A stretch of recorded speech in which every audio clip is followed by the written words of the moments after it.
Joe's a doctor. Facility I go to, assisted living, senior apartments up in Green River. There's a lady there that's 94, still look today over 60. Pledge and This prayer gal, on she just 2 years ago she stopped driving. Yeah. And she would just drive, literally the pledge drive first to and church then and drive to prayer bowling because she bowled until she was 96. That's how I want to be. it. Say the prayer first. I've always said I want to do it that way, or I want to be 90, 99, 100-year-old. And white guy. Okay, good evening and welcome everyone to the meeting of the North Ogden City Council. Appreciate you coming tonight. Invite everyone to please make sure your cell phones are on silent during the meeting. And we'll begin our meeting with a pledge of allegiance, with an invocation followed by the Pledge of Allegiance. And we've asked Councilman Uri to lead us in those this evening. Our Heavenly Father, we bow our heads this evening and give thanks to Thee for the blessings in our lives. We're grateful to live in the city of North Ogden. We're grateful for those, especially this time of year when the streets are covered with snow, and for those wonderful employees of the city that help us keep the streets clean. We're grateful for all the employees and all that they do to help us in the city, to help the citizens. Grateful for the many hours that they spend on our behalf. We're grateful for our citizens, and we're honored to be able to represent them. We pray that as we represent them tonight in this meeting, that we'll be able to make good decisions, and that we'll be able to have discussions in an attitude of gratitude, and that we'll be able to be kind to one another. These things we pray for in the name of Jesus Christ. Amen. Amen. Please join me in the pledge. I pledge allegiance to the flag of the United States of America and to the republic for which it stands, one nation under God, indivisible, with liberty and justice for all. Okay, thank you, Councilman Uri. We have first on the consent agenda, one set of minutes from the December 6th meeting for your discussion or approval. Motion to approve the minutes for December 6th City Council meeting. Second. We have a motion and a second to approve these minutes. Is there any further discussion? All in favor, please say aye. Aye.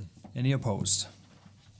Okay, thank you. Then those are approved. I should also note that Councilwoman Stoker is en route and will be joining us here shortly in the meeting. Okay, we'll move next to our agenda items. Up first, we have public comment period. If there's anything you would like to share with the City Council on any of these items for tonight or any other item of city business, we'd love for you to come forward now. We do just please ask for your name and address at the beginning of your comments. And then also, just a reminder as well, we are live streaming the meeting from the camera there above the door. So everything that's said or done in the meeting does go onto YouTube for the rest of forever. So please make sure it's something your grandkids would be proud of, or children, or future children. Okay, with that, we invite you, anything you'd like to share with the City Council. Mayor, Yes. real quick, you had mentioned that in an email you were going to table the ADU discussion. Is that still accurate? Yes. So if anybody has comments about that, they can still address it, but we are going to discuss it again in the future. So just a Good point. reminder. Thank you, Councilman Turner. Okay. I'm sure you're going to be discussing this, I guess, and so this might be premature. But we just heard about Sorry, the... can we just get your Oh, name and address too, please? Rosalie Lawson, Thank you. 2810 North, 1375 East.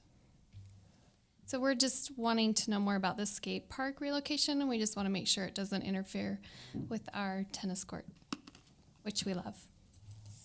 So I don't know if you want... That will be the first item of discussion here in just a minute. So do you have any input you'd like to give about it? Just the importance of it to our family and our neighbors. If I'd had more time, I would have recruited more people just so you could see that we don't want to lose that.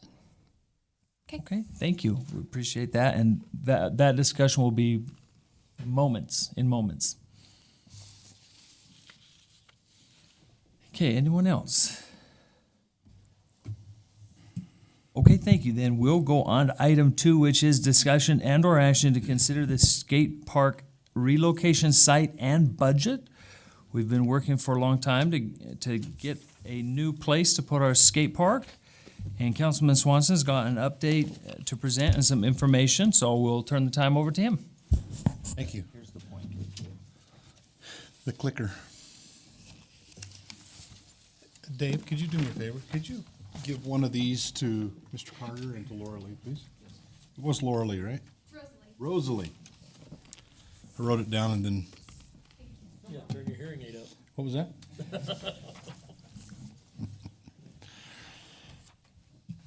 Mayor and council, after our meeting 2 weeks ago and the discussions that we had about relocating the skate park, especially as it pertained to the tennis courts, we met this last week with Tiffany and with Matt and with Mayor and myself, and we had Dave on the phone at one point.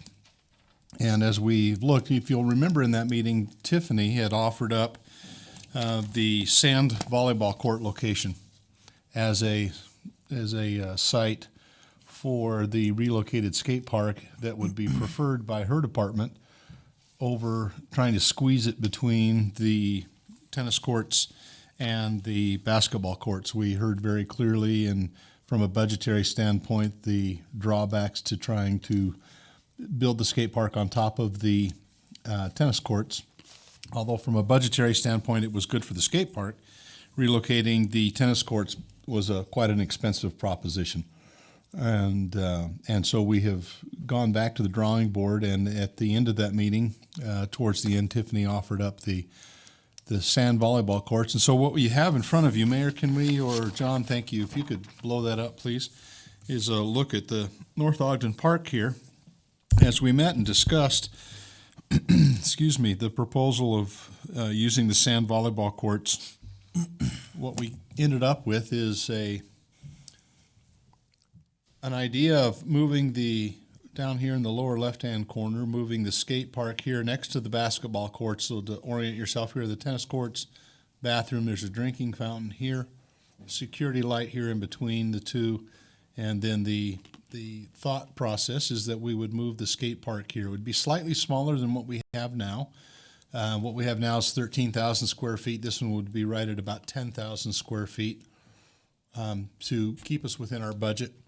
It would also include, though, a track with some gentle contouring that would go all the way around the basketball courts down to the rim of the detention basin and then back up, which could be used for cycling, skateboarding, scootering, the little hand scooters or whatever. The thought process on moving the tennis courts would be up here to the area right here. Volleyball courts. Did I say tennis courts? You did. Oh, volleyball courts. We're not moving the tennis courts. Sand tennis. Sand tennis, yes. They do play that in, they play clay anyway. Turns into sand. This is the Parks and Recreation building here. And the museum would be right up in this area. And so we are looking at the moving of the volleyball courts, the sand volleyball courts, to this area here. From a budgetary standpoint, if you look at the other sheet that I gave you there, that on the existing volleyball courts, we would be able to do it within the monies that are coming from the county at $214,000. The 10,000 square foot new park would also have the skate track that goes around it. It would require the relocation of the volleyball courts to the northeast corner of the North Ogden Park. Minimal relocation expense, as we talked with Dave over the phone, virtually everything other than the materials cost can be done in-house with in-house labor, so we don't have to contract that out. It's not a very complicated process, as I understand it. Moving sand, there's some drainage that needs to go underneath with some, what is that material that you put over the drain? It's a gravel, but there's a fabric, right? Okay, there's a pervious fabric that allows the moisture to go down through the sand and down without affecting the long-term viability of the sand. The advantages that we've noted there, it allows for the skate park similar to the existing park to be built now over the volleyball area with an expansion area. John, can you go back to that other picture?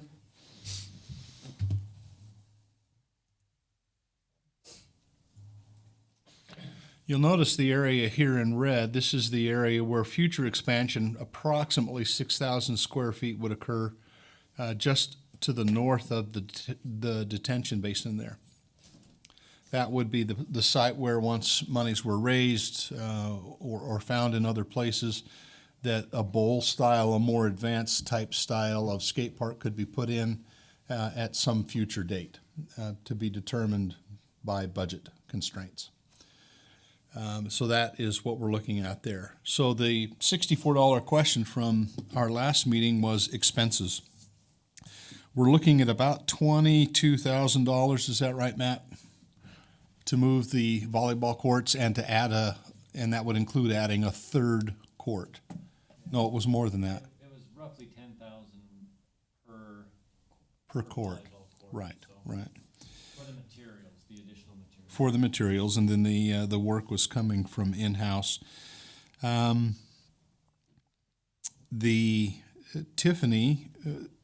Tiffany, will you explain the municipalities grant that we get each year? Where that comes from and how much it is? So the county, for ramp grant, they collect taxes. They're a penny on every $10. And each city or municipality is automatically granted $1 per person in the city. So our city gets roughly $18,000 to use each year on parks projects throughout the city. And those have to be marked and noted that they are ramp projects. But we've done things like the rock signs in the parks that you've seen go up. Those were done with a ramp municipalities grant. So this coming year, we will be awarded that same amount, roughly $18,000, to be used on park projects. And this is something that we feel like it would be a good fit to add an additional volleyball court to North Ogden Park. Great, thank you. So of the roughly $30,000 that moving in materials, that moving the courts would cost, and that would include adding a third court, they are used quite heavily during the warmer season. 18,000 of that would come from this municipalities grant that would then leave us a shortfall of about $12,000. I've asked Mayor to take a look at some areas where we might be able to come up with that $12,000. There is a line item in our budget right now that is going to be earmarked to be a carryover. Is that correct, Mayor? The Christmas equipment line item? We could carry it over instead Could carry of it over expending instead it of this year. spending it. It's a $6,000 line item budget that would take care of half of that 12. And then our sales taxes, Mayor, can you, or John, can you bring up that graph that has our sales tax? This is our year-to-date sales tax collections. We are 71,000 over, just over 71,000 over our projections year-to-date, with the big spike coming in February from, there's a 2-month delay there. So the big spike in February coming from our December. So we have 71,000 more in projected general fund tax collections than we had anticipated. And we could pull the entire 12, or we could pull the 6,000 remaining after we used pulled forward the Christmas equipment line item.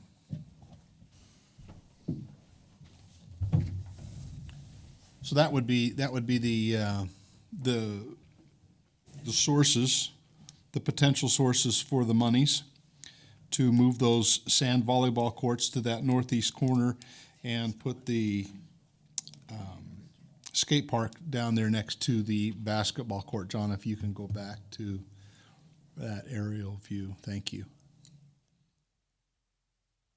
As we looked at the other on the existing tennis courts, again, it was a great idea, but the relocation of the tennis courts in total was a pretty large sum to swallow and to justify. Between the tennis and the basketball courts, we would end up building quite a bit smaller one because of the topography there. We'd end up with 6,000 to 8,000 square feet. There wouldn't be any need to relocate anything, but again, we'd have a much smaller park. That would be in this area between the tennis and the basketball courts. And we would also be concerned with the impact of having so many things crunched together right here in this very small area. Losing this grassy area, as Parks and Rec and Tiffany had indicated to us, is necessary to keep for future Cherry Day activities and those kinds of things that we wanted to do. We talked also about the community garden option. We don't have that pictured up here. We all know where that is. That can be done within the budget, not a huge expense in relocation expenses. It would be moving the garden boxes to an area southwest of the senior center. But that would also have the largest impact on closely residing neighbors. There's 12, 14 different families that live in very, very close proximity to that. So it was felt that that would have an overwhelmingly negative impact to the neighborhood. And then the Wadman Park option on the north end of Wadman Park, that flat area up there at the top. We had talked about that area. Really, the only drawback to that area was the lack of centrality to it. It's just felt that it's located far enough away that it would be more of a detractor than it would be an attraction to come there. However, there are new neighborhoods going in, Lynn, to the east of you and eventually to the north of you that will have a number of kids. And so if we were to rank these as far as recommendations, we would rank moving on the existing volleyball courts as our number one preference. Wadman Park would be the second preference. And then the other three not really considered to be viable options due to either neighborhood concerns, cost of moving other equipment and other assets, or putting things in too compact of an area there in North Ogden Park. So that would be our recommendation to you. Questions? Comments? John, can you put that map back up there?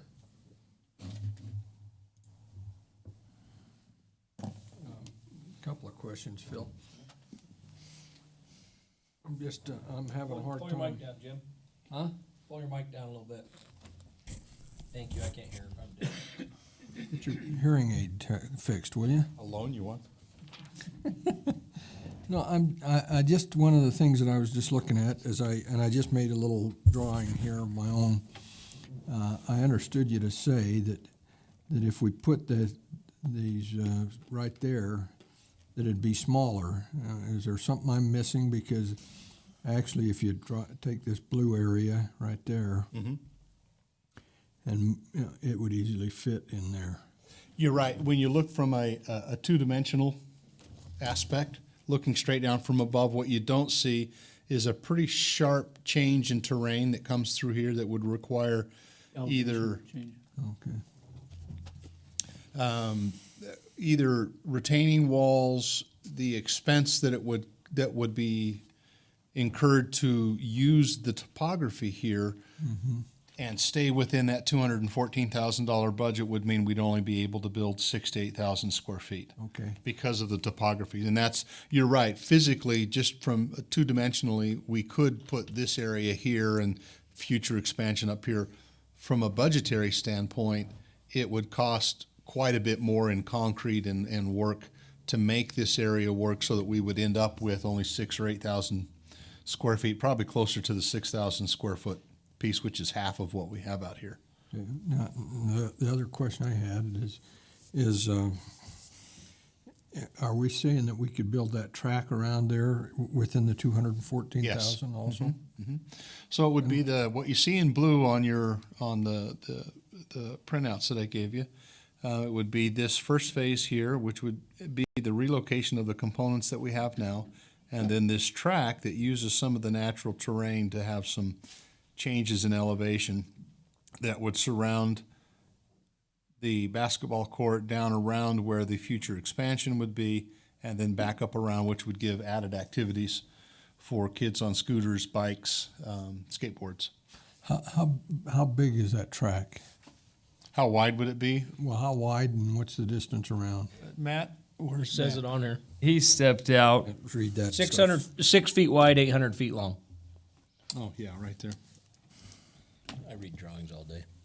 You can see it on your drawing just right up there, Jim. Well, you can if you got a magnifying glass.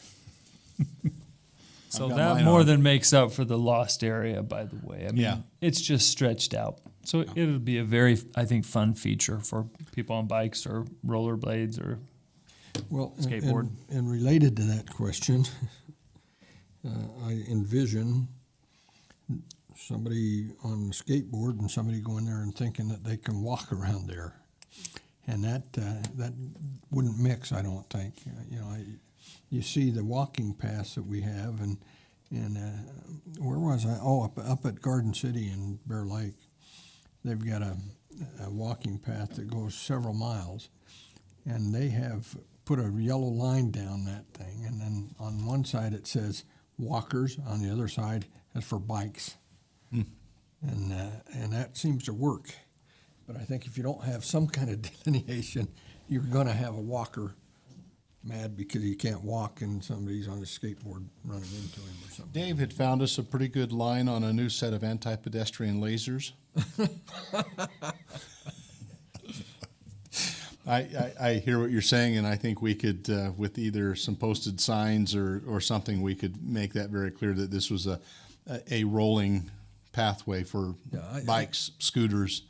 probably in the early skateboards. morning it would get used for walking, but Yeah, I think we need to address that up front.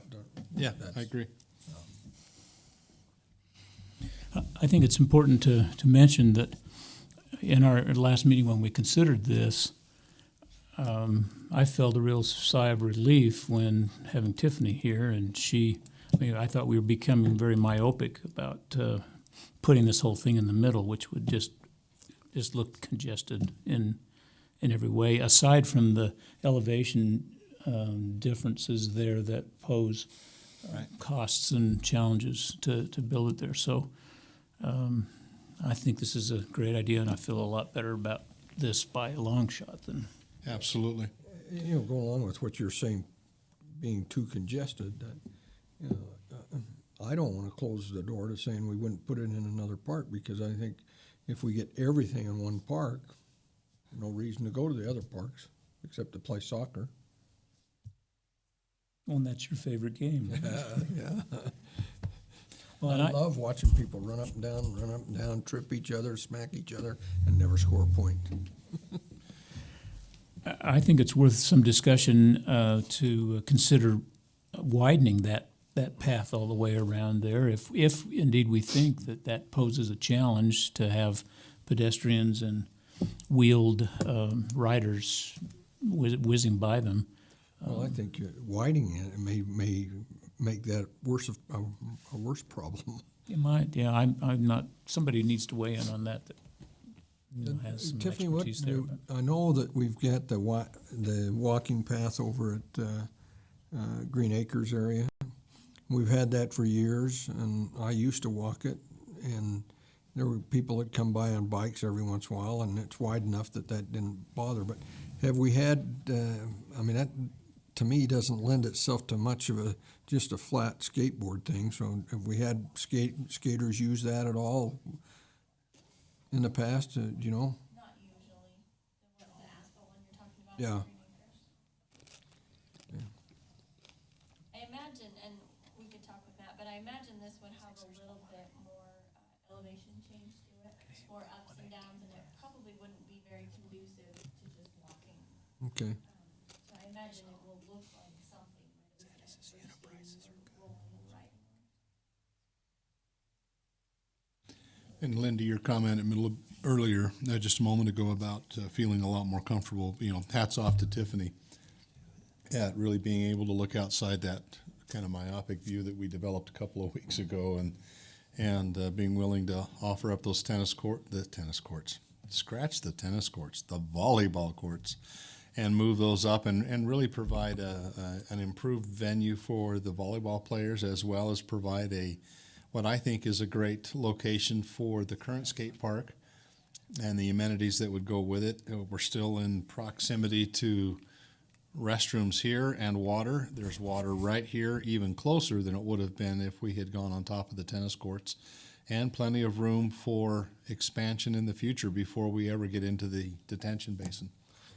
So last time we met, I suggested we maybe move the sand volleyball courts to Barker Park, and I was talking to a former city councilman that was on the council at the time Barker Park was obtained. Don't know what he said, as he remembered that part of the agreement in that was that we couldn't put athletic things in that park. That was part of the agreement with the Barkers. Is that true? As I remember that discussion, it was for competitive sports like a baseball diamond That's correct. or a Volleyball- large. You don't think volleyball's competitive? Well, but a place where AYSO would want to rent it out, or Little League, or somebody like that. We don't want any more soccer. No soccer fields, football fields, but it would have place for sand volleyball, even for tennis courts, pickleball courts, leisure activities that can be done with families. Okay. And if you remember some of the diagrams that we've been shown about Barker Park, thoughts and ideas, there's pickleball courts, there's some tennis courts, there's sand volleyball courts in a number of locations there. Because it's not that they don't get pretty competitive, they're not used for organized competition. Okay. I guess, Tiffany, maybe you can respond to this. Why would we not want to start locating some of these things in other parks? I think you need both. I actually do. I think as Barker Park develops and with the use that we've seen of these courts set off, I think you'll find there's place for 2 sets of sand volleyball courts. I also feel like as you're moving things around, we want to keep the amenities that we do have here. We've heard from people who play tennis that they don't want the tennis courts moved, and I think you would hear that same from the people who play volleyball on these courts. So I think that what we've come up with is a solution that provides an opportunity to move and expand those volleyball courts and provide a place to have the skate park in a central location, as has been desired, and to also improve the volleyball and keep that in a central location. And as Barker Park develops, I think you will need a second set of sand volleyball courts over at that park. Well, we're looking to develop that, and we won't have any CDA money to do that with, so this is a chance to have some money to do Let's that wait with. till next budget. Oh, Boy, do I got some things to hit you with. well, you know what? Your wife needs to take the purse strings away from you. Councilman Turner. So, here's things I've struggled with. We're having to move the skate park because of the library. And we're getting money. I don't know where they came up with the $214,000 to give us. Is that said this is how much they're going to give us, or is that It was a quote? based off, we told them we were moving it to the community gardens, and Matt estimated how much it would take to rebuild the skate park at the community gardens. So So that's where the So it's a 214. budget a budgetary number that we gave them. Yes, And, and they gave us and that's- 100% of what our budget had been identified as. So we're moving one thing because and now we got to move another item, and it's still going to cost us more money than what we anticipated. So, as a resident and a taxpayer, and I still, I'll just be frank, I feel like we're getting a little shafted by the county on the library. I still, as a North Ogden resident, I still feel like we're getting the short end of the stick there.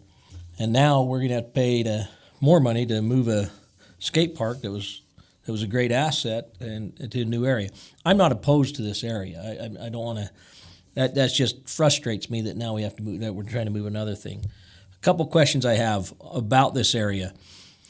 You can go on the internet and find skate parks all over that are built in detention ponds.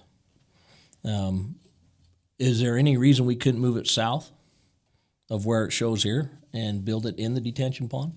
Has that even been talked about or thought about? That's just a question. I don't know if it's even feasible. I don't know if Matt could answer that or anything. I don't, and then if we're going to talk about expanding it, can't we expand it even farther south and, into the detention pond and maybe make our expansion even bigger in the future? Just a couple things to think about.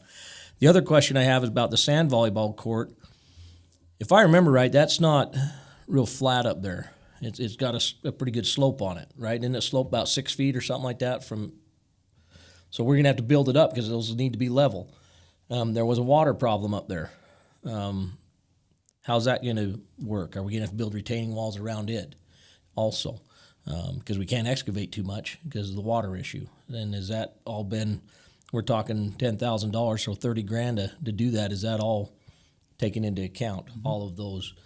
And then right now, I mean, the drawing shows, you can't see it on that drawing, but if you go scroll up just a little bit, it shows expansion, future parking expansion. But right now, are we going to suspect that all those sand volleyball players are going to park in that parking lot and walk over? Or are they, I'll tell you right now, if they show up in the evening, they're going to park in that parking lot right south of the, they're going to park in that, they'll park up just the other parking lot. That's where, that one right there, that's where they'd park, because that's where I'd park if I was going to go play sand volleyball. Is that a problem? Is that going to be an issue, or could it be an issue? So, and then I know those sand volleyball courts are used a lot. I mean, I've gone over there and I don't play, just in case anybody was curious. But there's a lot of people that are using them, and I know that when we talked about putting the skate park there, we had a lot of residents that were really concerned about the noise. Is that going to be an issue too? I don't know. The only resident I know that lives in that area is Mr. Cotter, and you live north of there, and so I don't know if that's a big concern with everybody that lives around there and stuff. So those are just my concerns. Again, I'm not against this location. I really like the trail around there, and I'll tell you right now, and it won't matter if it's got rolling hills and stuff. People will walk it. People will walk it. People go there and jog. They'll figure their kids are in the skate park or, playing on one of the other things, and they'll go down there and do stuff because you got that high, what do they call that park there that my kids love? Adventure playground. The adventure playground. They'll be there, and people will use that. I like the idea of making it a little wider. There's another park I saw that they did have people, just like Jim was saying, that maybe it's the one that's Ogden Parkway. Is that the one where they have biking and river walk? Yeah. That's about 8 foot wide, and it has lines painted on it. And you see skaters and bikers and walkers and joggers on that all the time. So, anyway, those are just some of my concerns about this, and I would like to see if Matt could talk about the detention pond and if there is a possibility of building here. Matt, can you come up and address those questions, please? Our city engineer, Matt Harvickson. Sure. That is something that we looked at. We were asked to look at expanding into that detention basin area. The cost per square foot for that type of construction would be about $40 a square foot. We figured that if we built, even if it's going to be probably bigger than the 6,000 square foot expansion that we're proposing here. So it's going to be upwards of $250,000 to $300,000 to build the facility in that existing basin, but it could be done in there. Yeah, it's a possibility. It's cheaper just to build the flat surface like we have here already in that area by where the volleyball courts are, and then just move the components over. Roughly how much per square foot to compare to? 40 in a detention basin. How much for the other? I guess I would just take the $214,000 and divide it by 10, so about $21. Yeah, So significantly less. yeah, about half. Well, and that doesn't include the square footage of the track either, but if you just Yeah. divided it into the 10,000 flat, we'd be at about half. Yeah, roughly. Yeah. The other thing we thought about was weather like this winter where you have the rain that is then freezing like the next day, if it might, cause some damage in there.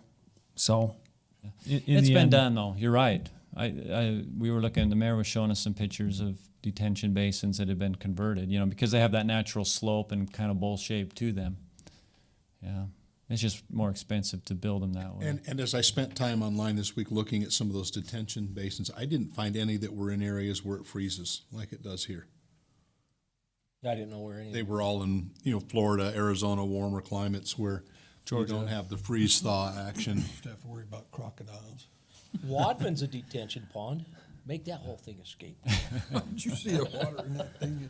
So, What other ones, Councilman Turner? I know you have a couple there other was the questions. where the volleyball court is and the water and how we would Oh. build that is. Yeah, there is some slope, some grade to that area. I think there's about 5 feet of fall across that volleyball, somewhere around that, about 5 feet of area around that. 5 feet of vertical change across the area where we're proposing to put the volleyball courts.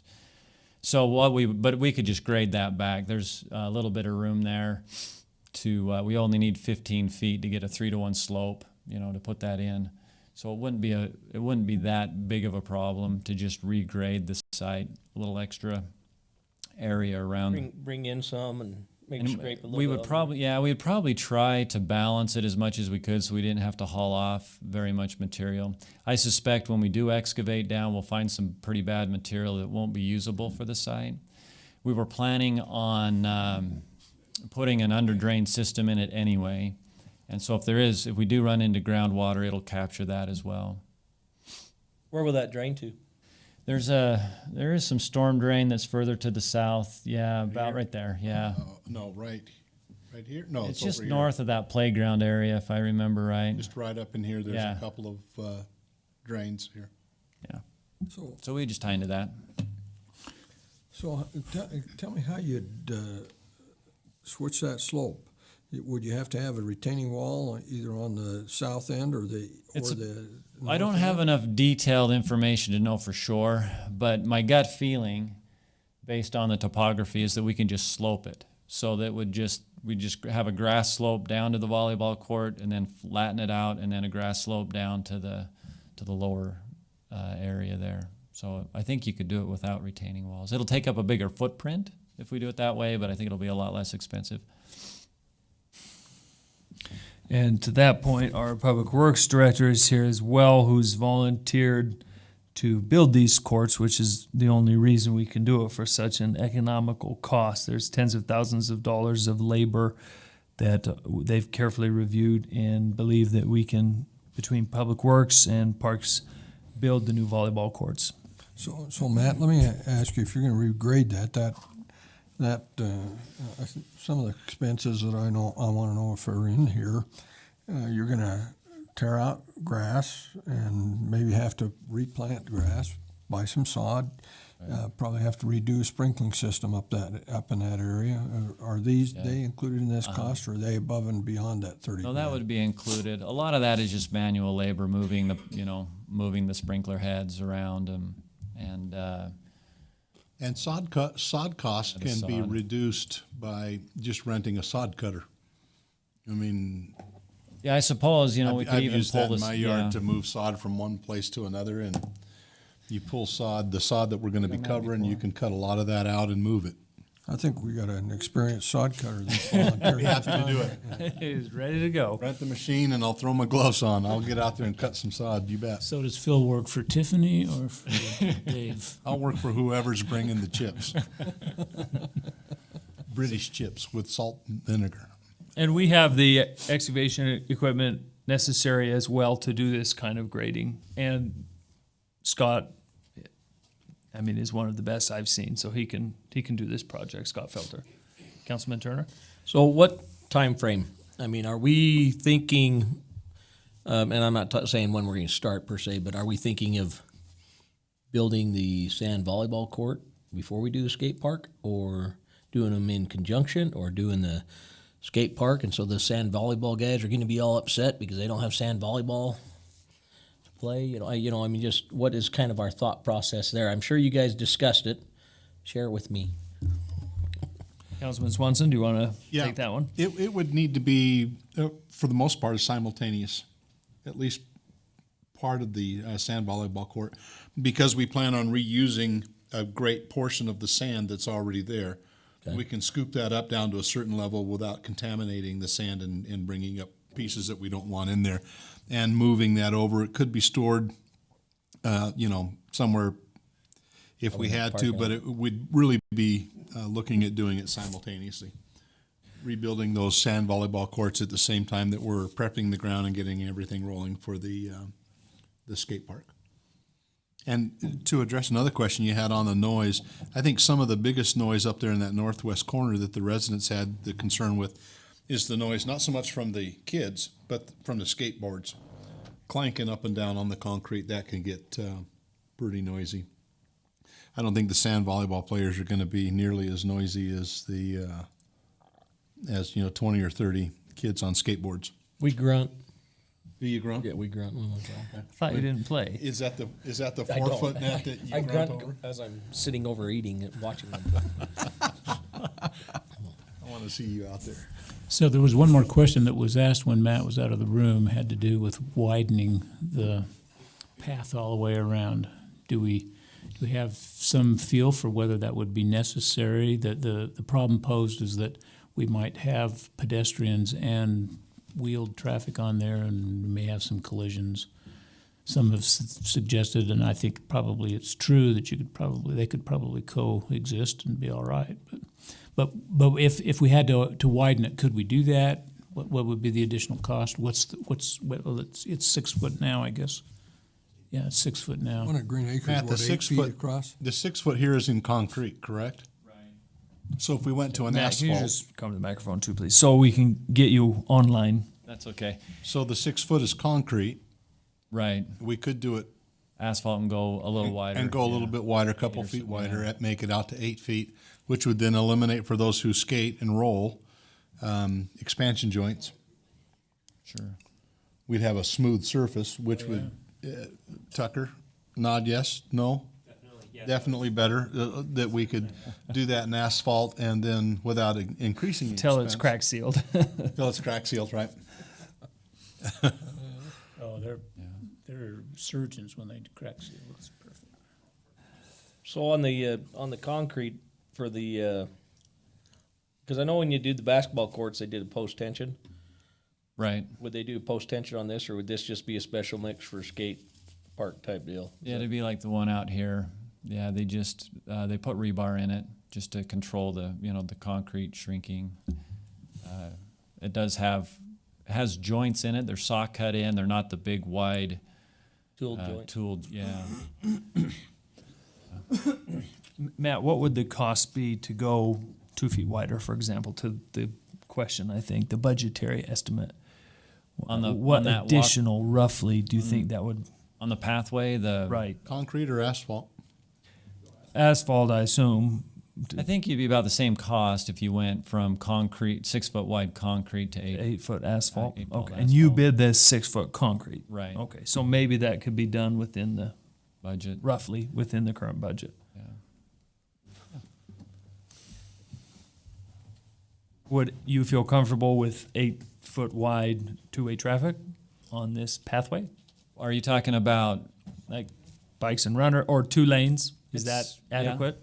Yeah, you could put a line down the middle to kind of separate it. If that's what you're talking about. Yeah, you could easily do that. I think is 4 foot wide. Would that? I mean, you could skate on that without running into people that are walking along. I have concerns. I have concerns about the track in general. Yeah. Well, and the track was just kind of an idea that I threw on at the end because I realized that the proposal was for a smaller site and that we had some budget. Maybe instead of putting the track around, it's better to put some different types of components, new components in rather than moving some old ones over. I think all those kinds of things will be determined once we have the site selected, and then we can go to some contractors and maybe do a little design build project. And that's a good point, which to Councilman Turner's question of the time frame, tonight we're hopefully asking you to settle on a site so that then we can go back, get this project bid, and get a few different options. Maybe it is the track, maybe it isn't, maybe it's something else like Matt's described here. Phil and the group would be working to get some bids on that. We just can't do that till we have a site chosen. I actually thought we needed to nail down budget and get at least a nod from the council that we'd cover it tonight. Maybe our time frame does allow us another meeting or two before, the library's pushing us to move. Well, if we feel we can do a park at this location, if you do choose this location for the $214,000 and relocate the volleyball courts for the municipality's grant plus $12,000. So that would be, we will be bringing back options within that budget, the budget won't go up from that. So the budget will be set at that. We'll still need to bring a budget amendment back to you for the $12,000 formally, but if you give us that green light, then the bids will be within that budget. But they may look different. Maybe one company says they can do these different components. That's going to be kind of left up to the companies that can do these exactly what they would propose it to look like. And to the project group as we get input on their feelings. Now he's talking like another politician I once heard say, "Read my lips." Oh, read my lips, Jim. Read my lips. No new taxes. No new budget money. If it's any comfort, we've had two different skateboard companies look at this, and they both felt like we could have a nice facility for that budget. So I'm feeling fairly comfortable with where we're headed here. The one comment here, I'm not sure we're going to open up the floor to get comments about any concerns that you have, but I think that needs to be addressed between this and what we come up with a final plan. Right. Because And that is the plan as once we know that we have a site that we're working with and we've chosen a site, then we can go to these two companies and say, okay, here's the budget. We can work with the project group that has individuals from the skating community that can then give us the input on what would work and what won't work within that budget that the companies can provide for us. Well, I would vote for this, but I still would rather see it go to Barker Park, spread things out, spread parking things out. We talked last time about Cherry Days is going to have to spread to different parks in years to come, and that gives us an opportunity to do that, to start on that and get some things going. Right now, I feel like we need to start looking at projects in other parks. Well, and my comment on the moving it to the other park, we'll build new parks with money that's for expansion in the city. Some of the money for Barker Park will come from that, and it recognizes the fact that we have additional residents, and maybe we really do need more than two. I thought I heard the mayor say we can't use impact funds on these parks that are already existing. On the skate park, we cannot, but new parks like Barker Park being built for the first time could be with impact fees. Like the new pieces of Barker Park could be impact fees. Can't improve the existing, but we can build new. But we've got impact fees. We don't have to take $12,000 from another budget. Can we do impact fees for the picture we're drawing tonight, looking at? If you were building sand volleyball courts at Barker Park or another park, I believe you could if they were being built for the first time, John, or? We could do it for the third court, not the first two. Does that make sense? That's what I thought you told us. There's your 12,000 right there.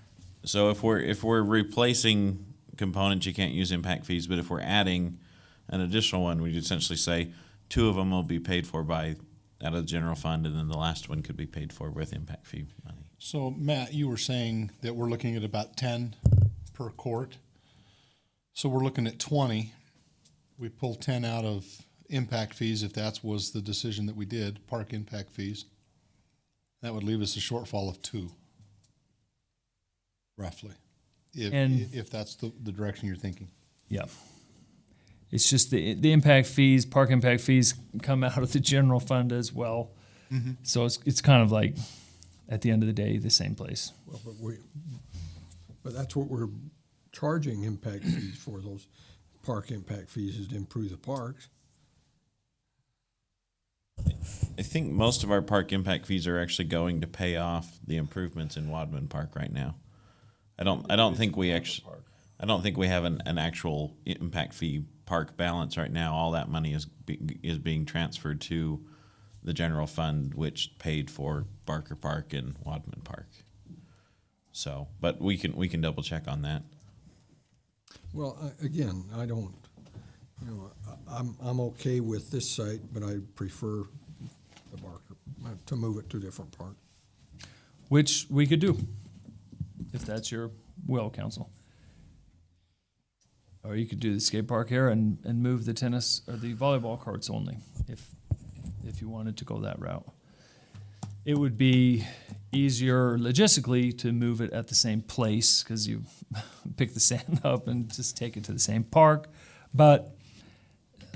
Or in the long run, I think what Tiffany said makes a lot of sense too. We're probably going to have volleyball courts in two places, because they're popular and they're very inexpensive, relatively. I mean, compared to concrete courts and things, the volleyball courts are a lot less expensive to make. Councilwoman Stoker, welcome. Thanks. I know I'm coming in on the tail end of this, but from what I understood too, and talking to Tiffany, it would cost us more to put the skate park in between the basketball court and the tennis, because we'd have to do cement rather than moving sand. The topography to put the skate park between the tennis and the basketball, it's because there's slope. a slope, Uh-huh. so So you it couldn't costs just have a us- flat pad. It would cost us more money. Or we'd have to do a Already big decided retaining against wall. that. I know, I came in on the end, so humor me. So that one wouldn't work, because there's a retaining wall that would have to be built that would be over $100,000, just the retaining wall. Yeah, So, We'd end up with a very small skate area. yeah, the area would be teeny. But this one is the one we're looking at, Councilwoman. You've got a map there in front of you. Is to put the park over the current volleyball, move the volleyball up by the museum, and add a third volleyball. And then the red would be a future expansion area for the skate park. And the discussion about the Barker Park, And the skate park includes this path all the way around. And Nice. Cheryl, the discussion about the Barker Park was a suggestion to move the volleyball courts there, so if we're gonna move them. Councilman Turner. I just gotta say, I'm still struggling with having to come up with 30 grand. I mean, we keep talking about we get $18,000 grant, and we got 12 in another budget or whatever. That's still $18,000. If we didn't have to spend, we would use it somewhere else, and somewhere else on another park, and do something else with it. So I'm just struggling with the fact that we're moving something that's going to cost us more money. I'm just struggling with that. I'm not against this location. I'm just struggling. Now we got to spend more money because of that. You know, Carl, I hear your struggle, and I struggle with that too. But from what I heard the mayor say, we caused the problem ourselves by not asking for more money. We got the cart before the horse. And yes, that's kind of where I asked where that came from. So Well, and I don't know that we got the cart before the horse completely, but we also ended up with a situation where, in order to have our library renovated, rather than it all being taken away and going somewhere else, the skate park had to be moved. I mean, that's I feel your frustration, but goes back a few years, huh? it goes back a long way, and when we are where we are, and that water's way downstream, and we are where we are, we've got to move that. We've got to move the components of that skate park so that it can be parking for the library, and we want that skate park to be centrally located for a number of reasons, and so that means there's some shuffling that has to be done if we're going to maintain that. And one thing on it too, originally I got the estimate from Matt, and they weren't going to give us the whole estimate. And I told him the county exactly this. It's going to cost more there's going to be some problem. I want the full 214. That was the estimate. So we did at least get more than they were originally going to pay us. So hopefully that's, some consolation. This amount will cover the whole skate park. It just probably won't cover the relocation of the volleyball courts. Although as we get into the budget process, there's always a possibility maybe it will. We won't need that full 12,000 and 18,000 from municipalities, and we will report that back to you. But just a few thoughts. And I really do appreciate the fact that you come up with ideas on where to get the money, so it's not actually costing us any more budgetary money. Except, I just think at 18 grand, sure could have done a lot. We could have got some things that Barker done. Definitely. Just in my head, I'm just thinking that way. You still can if you want to put the volleyball. But that just courts puts one thing there at Barker, and I agree with Tiffany. I think you're going to end up having one down there anyway. Because me and my buddies, when we go to play sand volleyball, Barker's probably closer to my house. Councilman Uri? Yeah, I don't think I'd want to vote on this until I hear his concerns that he said he had. And I don't know if we can open it up and let him tell us the concerns. We can if you ask the mayor. You make a motion to open for public comments. I would make a motion, we open it up to hear the concerns that he has about that track. I'll second it. Okay, we have a motion and a second to suspend the rules and open up for public comments. Is there any further discussion? He has to take the beanie off. Okay. Any other further discussion? It's cold outside. All in favor, please say aye. Aye. Any opposed? Okay, then the rules are suspended so we can have public comments now. If any of you would like to share any comments on the proposed skate park ideas, we invite you forward. We do just ask for your name and address at the start of the comments. So my name is Tucker Garrett. I live at 3088 North, 175 West. So I am excited about this idea. I've said all along I am fine with the skate park wherever it goes as long as we get it. And as long as it's not the community garden option. I think that's like has been said, I think that's a non-option. My concerns, I guess I'll start with that. With the track, I think we have an opportunity with the track for it to be something really great or something that's a huge waste of money, just depending on how it's done.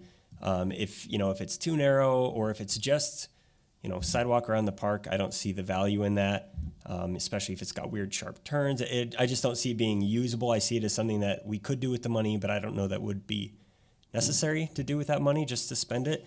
I personally would rather see lights put in, but I don't know the budget of lights versus this additional 90,000. track.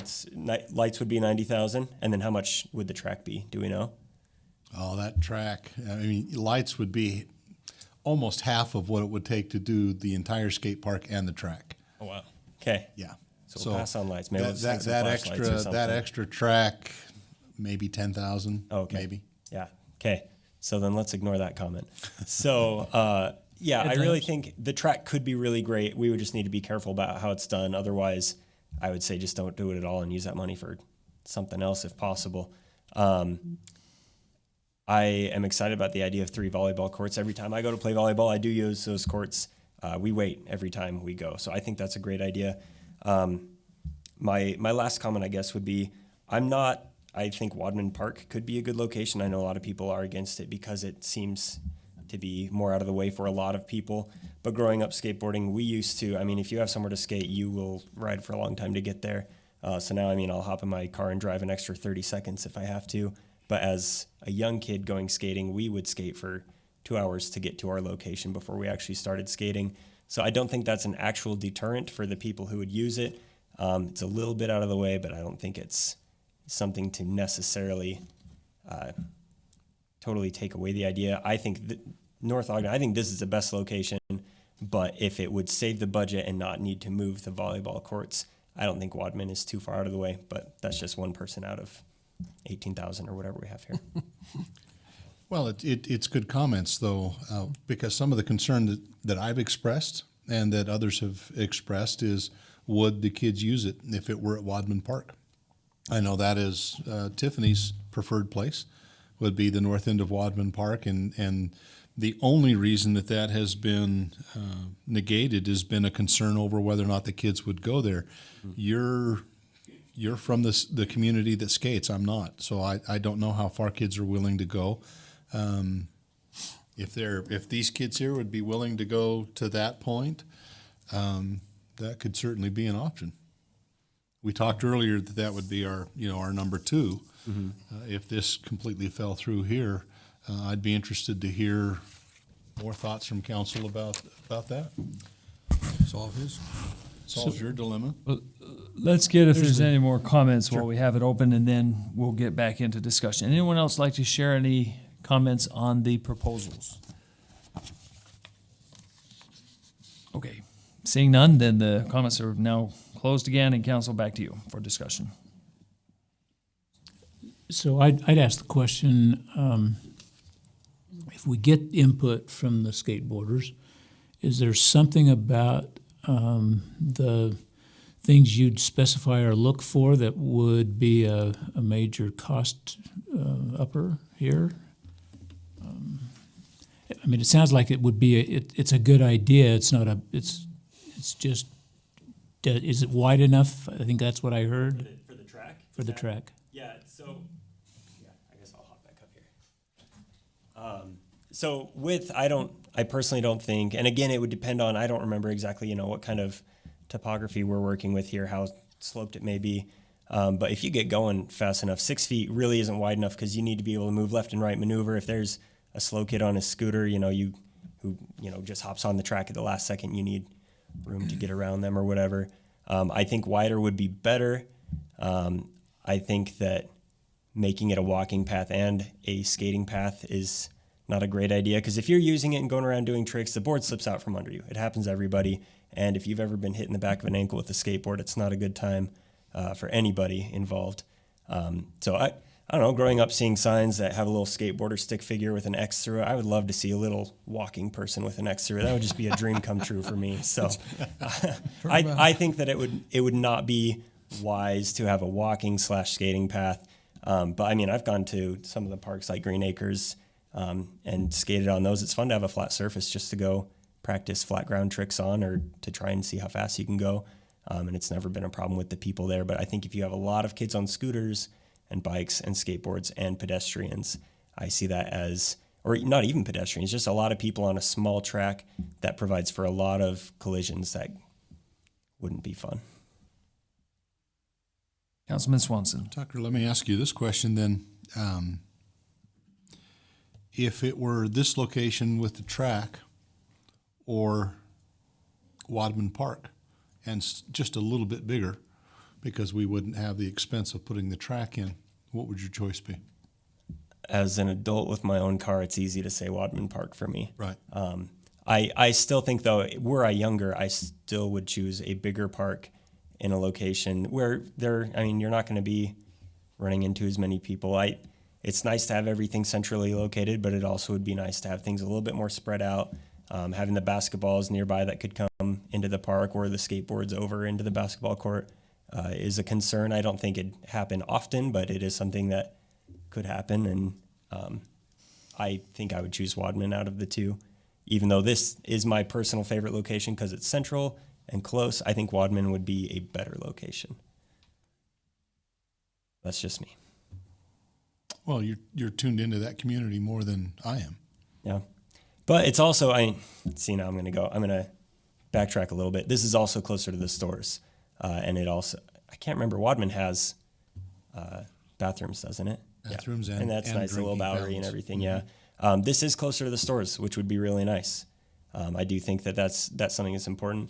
I've said before on the Facebook page that skateboarders aren't going to save the economy, but if they're close to stores, they're going to go spend money. Whereas if they're See him at Smith's Wadman. all the time. Yeah. Back and forth, back and forth. 7-Eleven. yeah, Yeah. Whereas at Wadman, that money won't be spent. And now that Smith's is getting a bigger parking lot, just more reason for them to be down there on skateboards, right? I just live a block from Wadman. I'll have my kids put a lemonade stand. There you go. Charge $1. Creating jobs, right? Isn't that what we're doing right now? So what was the limitation on expansion at Wadman? Size-wise? It says minimal expansion area. I That's think just most one of the other usable factor. area was going to be used right up front. but it would be slightly larger right now. You could build the park the same size as this one, just probably wouldn't have much room for something in the future. John, what are the dimensions of that area there? Are you on Google Earth? I might be able to do. This was the concept. So there's really no expansion there, though. There would be, because you can go. We can go to the east further. Yeah. Well, the east is a hill like this. Lynn, where would you skate out of your backyard down to there? What's that distance, I want John? a ramp. I have a gate right there. I just want a ramp right out of the There gate. you go. Sure. So that's 325. Oh, so that's a lot longer than what we have now. It's 325 feet. And maybe 100 wide. 75 wide. Okay. So there would be room for future expansion. There's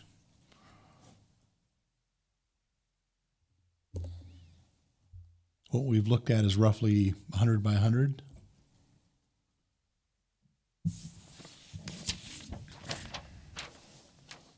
You said it was 325 by 75? Yep. That area is 24,000 square feet, a little more than that. And so if you used just half that, you'd almost, if you did the same size, you'd still have about, almost go twice that again. Would. So Plenty of expansion room. Lots of expansion room. I think the no expansion, that's not really a disadvantage. I think it's there. Well, if sledding has any indication of skaters, Wadman was packed. Yeah, they get driven there by their parents. Yeah. Oh, no, a lot of them just drag their sleds. That's what my kids did. So I think there's a couple of concerns that are addressed in this, and I think one is his concern, and the other one is my concern that we get everything at one park. And John, would this, What your concern is? If you build it, they will come. and John, Worst this movie ever could be made. used with some impact fees, park impact fees, it being a new feature? Oh, no, because it's not a new, Right, we because already have a park. if we were taking 6,000 square feet and putting in 12, you could pay for half of Right. it in theory. But if we're going from 13 to 10 or 13 to 13, it's So for the expansion later down the road, we might be able to use some impact fees. yes. Great, okay. Could expand bigger than what we have. And expand bigger than what we could here and bigger than what we could at North Ogden Park. Plus, it would save us $18,000. Right, municipalities grant that could be used for other things. 12,000 that we don't have to try to find somewhere else. Maybe take that 18,000 and build another volleyball court. I see you shaking her head about that. grinning over there. And we'd have 3 down there, so I think we kill a whole lot of birds with one stone, moving it to Wadman. moving it to Wadman. You know that there's a saying: "If Mama ain't happy, nobody's happy." And I can see Mama's happy over there. We were talking about that. Other thoughts, Cheryl? As far as? Oh, I don't know. It looked like you were getting ready to say something. She's always wanting to talk. She wants us to go for another 45 minutes or so. She wants to get a word in edgewise. I already did. I'm a little concerned about going to Wadman. It just seems, we've got one input here, and there's some financial motivation here to maybe go to Wadman, but it seems like there's been some pretty wide acceptance of doing it at this park up here. And I'm not sure I'm ready to, without getting some more input, just move it to Wadman right now. I personally, I'm kind of mixed on because I live so close. But that would be my concern, is that I felt like there's a real positive feeling about having it up here, that we haven't given them a chance to weigh in if we were to go to Wadman. I think the positive influence was because it's not in their backyard. But it, Part of it, yeah, there But are it- people I on mean, the, it was, on the east side, yeah. As long as it wasn't going here or there, I think everybody was in favor of it.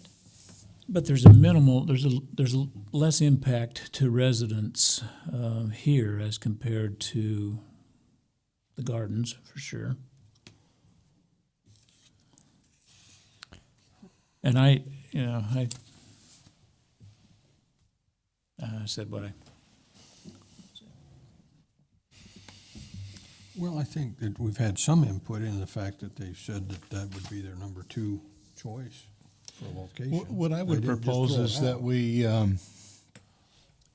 give me to next week to get together with the skate project group, the relocation group, because a good majority of them are from the skating community, both as parents, adults, and kids, and get some feedback. And then let's be prepared. We've decide. narrowed it down between that spot, sand volleyball courts there at North Ogden, Wadman Park, and let me get the input from them.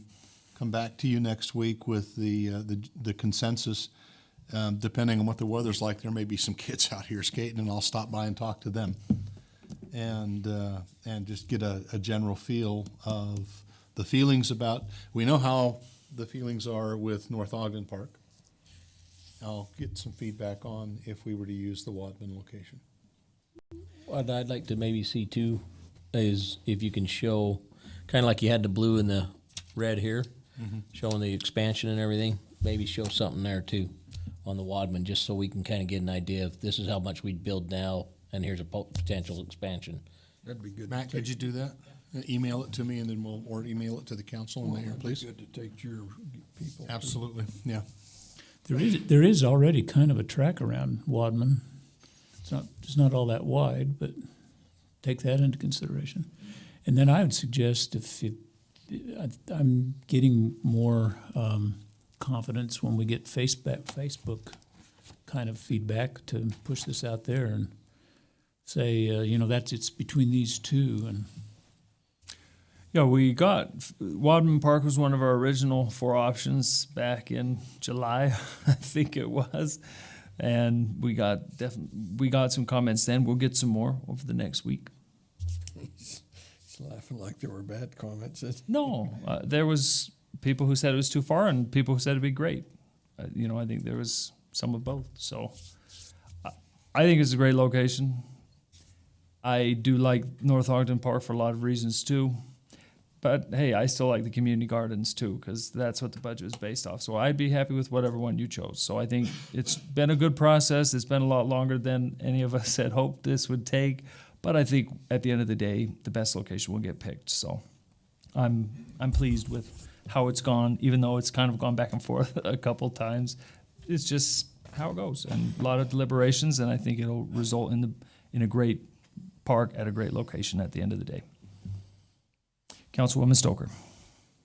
My thoughts too on this, of some of the money that maybe we could save by moving it to Wadman Park. I mean, we have Barker Park that's, the Barker family wants to get moving, see something done, and some of that money could be put to better use if we have it than a skate park.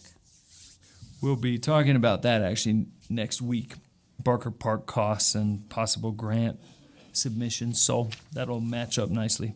That'll be on the agenda next week. Councilman Satterthwaite.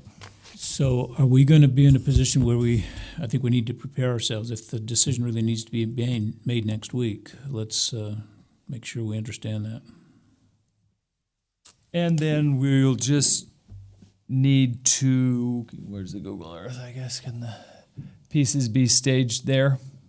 Matt left, but that parking lot, we would just have to take up a significant piece of that to put the components, whether here or at North Ogden Park, they're going to have to get moved out of here before the new park's built.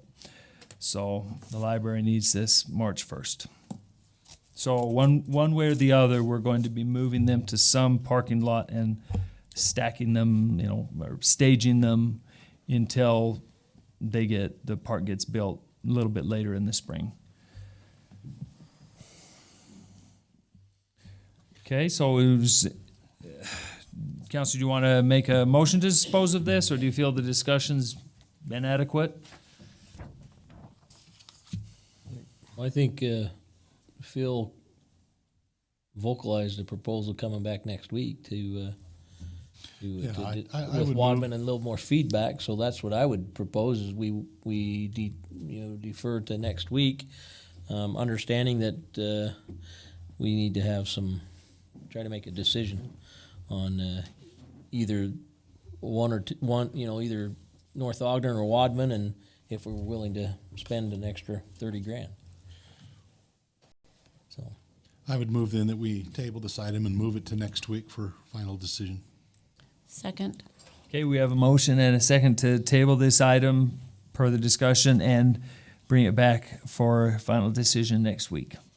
Is there any further discussion? I will have an email out tomorrow Okay. to the skate group, to the relocation group, as well as to the council and mayor.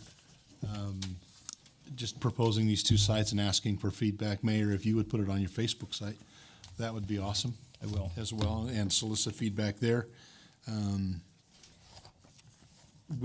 I'm going to include the budgetary savings that would be had here versus North Ogden, and proximity to stores versus not proximity to stores, those kinds of things. If you do the same in your Facebook post, that would be great. And then I'll, Tucker, if you could help me alert everybody that Amy and everyone else that that email's coming out tomorrow. It'll be tomorrow evening. And then get back to me by Thursday evening so that I can be back to the council on Friday. Okay, any further discussion? Start the voting with Councilwoman Stoker, Yes. Councilman Satterthwaite, Yes. Councilman Uri, Yes. Councilman Swanson, Yes. and Councilman Turner. Yes. Okay, then that passes, and that item will be tabled to come back next week. Thank you, everyone, for the input and participation. Item 3 was a discussion on accessory dwelling units, and council, I'm requesting that we table that item as well because our city planner has ended up with a conflict and was not able to come this evening, and I think he's an essential part of that discussion. So moved. We have a motion, is there? Second. And a second Just like, to okay. table this item? Yeah. Is there any further discussion? Just real quick, Mayor, you know, the email and text we came back, while one of the residents asked the question about the definition of a primary residence. I didn't see that in the ordinance. Do we have an ordinance, and can we incorporate that in this ordinance next week when we discuss? Yes, I'm going to ask Rob to get you that information by email this week as Okay. well. So he and I talked about that, and he'll be getting something out to you. Okay, thank you. Well, will he also address the one other element of that question had to do with a temporary move, not necessarily a mission. And if we got if you were to Temporary move employment move. Oh, right. move, yeah. Well, and the other question that I wanted to, that I was going to ask and that I'd like to have some information on is, if somebody is temporarily moved or they're on a mission, can they rent both units? Their primary residence, are they able to rent it while they're gone, as well as the ADU? No, not in the ordinance that's, well, not Not as it's currently, written. no one could do that anyways, Right. but not in the ADU ordinance as it's currently written. Okay. So if that's something you want in, that would be something that need to be It's not, added. it was just a question that I had. It's something we ought to think about, though. Well, I think we ought to at least have an option on the table, somebody to think through how we might address that or accommodate that. Not that we're wanting to or willing to do that, but So I was a little concerned as I read through emails that were going back and forth, that we probably ought to make some kind of, something a little generic. I don't think that we would want to put in our ordinance that if they're going on an LDS mission, that's okay, but if they're going somewhere else, it's not okay, you know? I think Yeah, we it's gotta be a gotta little careful Very about that. generic. And that was part of the concern that I had as Carl's text and emails were, was how would we be able to manage saying, okay, you're headed out of country or out of state for 18 months, 3 years, for Iraq or something like that. for a cruise, or whatever, one of those round the world kind of cruises, and I want to rent my house while I'm gone. 18 months? That is some cruise. They've got boats you can live on now. You can buy a condo on a boat and it just goes around the world.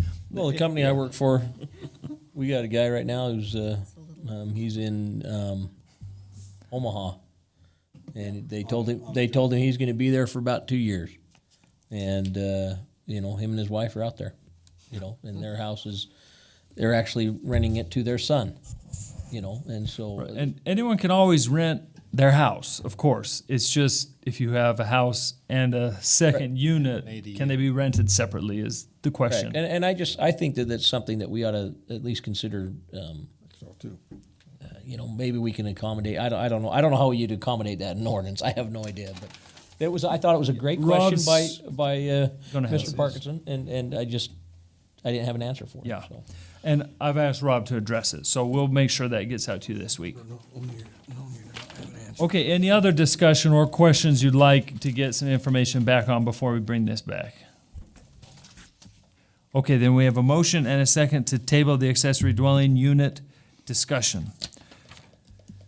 All in favor, please say aye. Aye. Any opposed? Okay, thank you. Then that That was quite a lengthy tabled. discussion on something we tabled. I think that's the Well, longest it's valuable for the post-motion next. discussion we've ever had. Okay, so we're going to item 4, our last item, but we saved the best for last. A lot of budget here, Councilman Uri, so this will be good, I hope. Street lights, we're talking about the street lights. We've had time to put the budget together. We've got some things to present. I believe we have, are you Ted's colleague? Okay. So we've got the contractor from the lighting company here. We've got our city engineer and our public works director, Dave Espinoza. So can you pass the pointer back, please, wherever that ended up? So, of course, council, just to give a brief history, this item, I propose adding more lights to Washington Boulevard. Earlier this year, we had a lot of discussion, early last year, actually. Part of the budget from last year was to get some funds ready to be able to do this. Okay, this looks good, John. I mean, I think how the computer's set up, we have to do it that way, but looks like this clicker's not working, so can you just go to the next one, please? And next. So the reasons for the additional lights was safety. We had a pedestrian that was killed crossing Washington Boulevard, a very sad incident. And then also, so definitely we feel there's a need for more lighting to light the roadway in general from a safety and security standpoint. But then also a secondary purpose is aesthetics, part of this nice downtown area for the city that we're developing is lighting, having lighting not only so that it looks nicer and more beautiful, but also the light poles themselves can be an aesthetic feature. Next, please. Next. So some of these that we'd already covered in the previous meeting, I'm kind of just skipping through, but basically we've settled on a program area to do lights from 2600 eventually down to 1500 North, so all of Washington Boulevard that is in our city.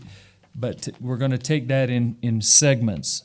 Some every year is the recommendation, starting with 2600 North to 2300 North this first year, which will be basically from the main intersection, 2600 North, down to IHC at 2300 North. So that would be the first year. That's the budget that is going to be in front of you here tonight. And we would like to be able to move forward with this project. And I'll give you some more details on the budget. John, next slide, please. The light has not changed from the last time we gave this presentation. It's a very nice light. It has the flower basket hanger so that we can add some color, some beauty on the boulevard, as well as banner arms to have a series eventually once we build up a stock of banners, you know, a holiday banner, probably a patriotic banner. We have the group that's raised funds to be able to do the servicemen's banners, young men and women from our community who are away on military service. They have the funds to be able to pay for those banners. They could be up in around July, August, September timeframe. So the banner arms are there. This is a very nice aesthetic light pole. It's just a really nice, classy looking light pole. Next slide. Hey, Mayor, Yes. I thought it was, we talked about having an outlet for like lighting, you know, Christmas lights or something on that. Do these light poles come with them or not?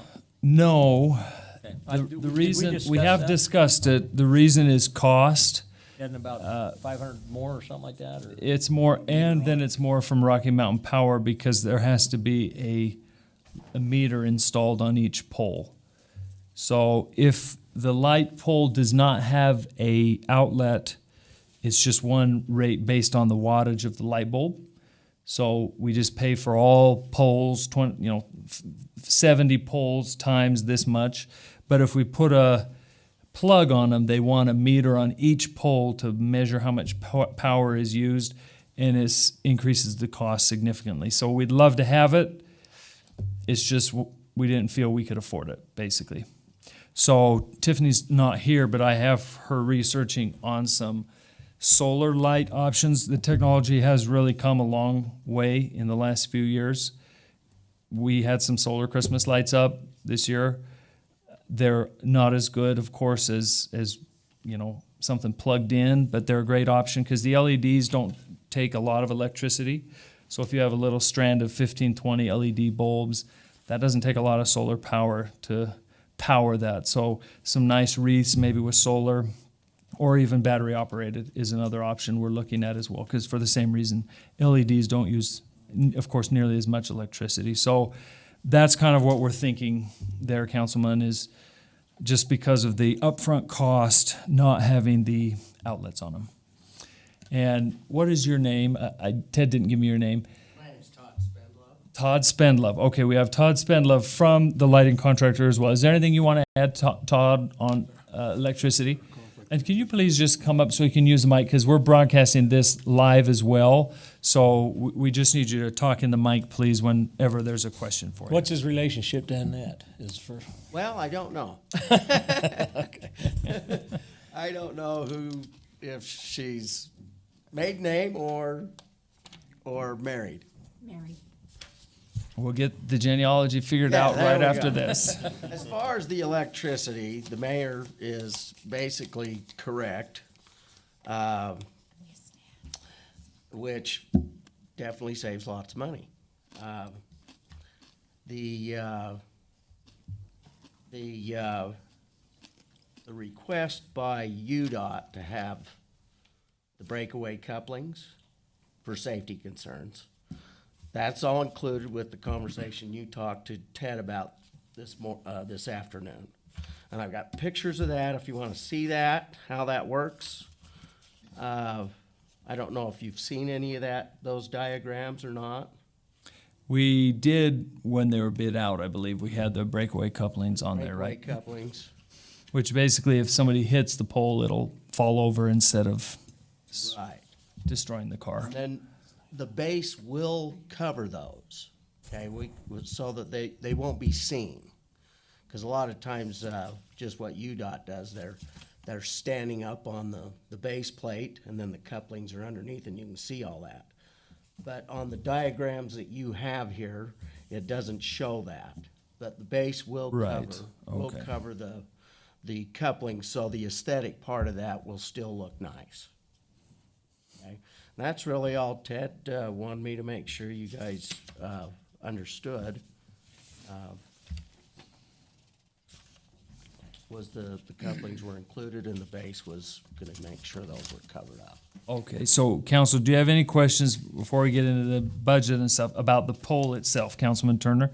One more question on the outlet. The Ogden City, we were able to daisy chain them together and put 1 meter in for like a block.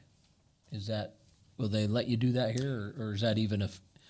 I'm not sure what Rocky Mountain Power does here. Daisy chained them underground. Yeah, you ran them, you daisy chain them, like if, right there on the east side of the temple, we got a meter on the north, on the corner of 21st Street. And it runs those down there, because that's where the meter's at. You just go through pole box to pole Correct, box. right, Yeah. right. And I don't know if they would allow you to do that or not. Again, you are gonna have more of an expense on the light poles anyway. Yeah, and then still the wire to run them It was another when the length we're talking about is just so long. I mean, we would definitely do it if you approved the money to do that. None of us are against the outlets. We want to.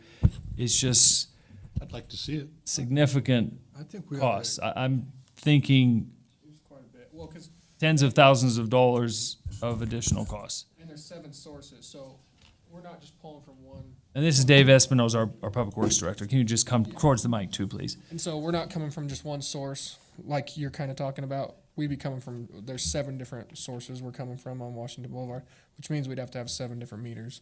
And that's where our cost gets pretty expensive. Yeah, meters are pricey. The new transformer. Well, and another thing too is we'd have to use their contractor to install those, which is more expensive than the work that we're doing. We've been able to work it out with Rocky Mountain Power to hopefully do them all between ourselves and our contractor, and not have to go to Rocky Mountain Power's exclusive contractor that is a great company. They're just very expensive. Yep. So we can figure out what it will be, and I don't remember exactly what it was. I just know it was so prohibitive. Basically, we dropped it early on because it's a lot more. But we can find that out. Well, the fact that it's a lot more, along with the fact that the technology is improving for solar cells and the minimal LED power consumption, that if that isn't viable now, it'll be viable soon, I would think. I'm not pushed for that. I just know we had the discussion, so. Yeah. And I agree with what Councilman Satterthwaite said, that it's come so far in the last 10 years, solar has. In 10 more years, it will probably be just, I mean, I hate to predict the future, but probably be just as good or almost as good as something you could plug in. In fact, Council, I have a set of LED solar powered lights in my backyard, and it's probably about 25 feet long, and it runs off a single like AAA battery, and it lasts for about 6 hours before it shuts off. So if you did a smaller unit Per like battery? Or 6 hours a day? 6 hours a day. Okay. So it charges during the day, and then once I it see. kicks itself on, when it hits dark, it'll last from 5 to 11 or something like that. So, but they're that's a much longer strand than what we'd have on those poles. So a smaller strand would use less power and last longer. And exactly what John's talking about. If you look along Pleasant View Drive, the ones that Tiffany's put in, we're looking about the exact amount as far as the reefs go that me and Tiffany have already looked at. It'd be about the same amount of power, and we're getting about 12 hours out of those, to where they're starting to dim down about 6 in the morning when they're coming on about 6 at night. So we're looking at about 12 hours. So I think that's something that's very viable with those reefs or different lights that we want. Yeah, the reefs, they put the solar thing like just in the middle, which you won't even notice hanging up on a light pole. And for the first hours, it'll be as bright as something that was plugged in when most people are on the road. Yeah, late night or early AM probably is losing some juice, but most people are not out to see the Washington Boulevard holiday display at that hour. So that's where we felt it could be a lot more cost effective to just not put in the electricity. Other questions on the light pole itself? And Councilman Swanson, we will return back we'll try and get that cost estimate back to you, so you've got that, because, I mean, if the council wanted to, you could always add that in. Anything else on the pole? Okay, John, let's go to the next slide then, please. We're also working on, this is just a little reminder here, previous one, that we're working on installing new heads for all of our existing streetlights on Washington to make those transition to LED. Do we have any update on those? We're thinking the end of January. End of January is what we're shooting for there. So these heads will replace the 9 existing streetlights on Washington Boulevard that are sodium vapor lights, kind of the yellowish lights, with true LED lights that'll be a lot clearer, more aesthetic light, and they're better lights. So these heads are on the UDOT state contract. We're purchasing 9 of them as part of this project to be able to transition, and those are the last 9 streetlights in the whole city of North Ogden that are not LED. So we'll be 100% LED once we've got those. First city in Weber County, one of the first cities in all of Utah that'll be 100% LED on our streetlights, which has made a huge difference on our power, much more environmentally friendly. So that's part of this plan and is in the budget. You'll see these amounts in the budget for those 9 existing streetlights. Any questions there, council? Okay, next slide, please, John. So this shows the boring costs and the installation costs. When we first presented this to you a couple months ago, we had talked about maybe building the bases ourselves. We realized that probably wasn't really the best approach, wasn't really realistic.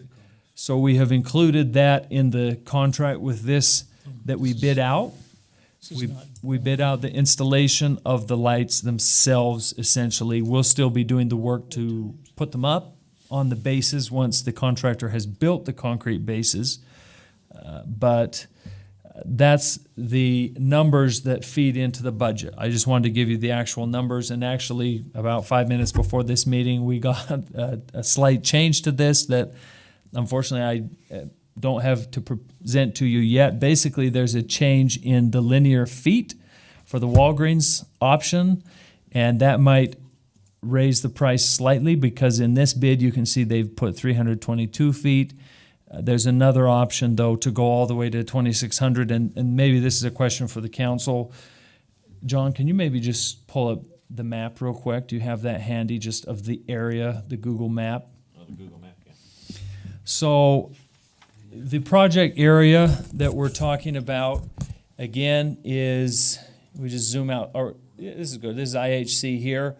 So from IHC 2300 north to 2600 north, it's our main commercial area. That's why we're starting there. The question we have is, we can go about halfway up here and stop, and then basically at America First on that west side. The thought for maybe stopping there is if there's a redevelopment here, if this driveway is going to get closed and realigned based on a commercial development, maybe we would just do those lights then.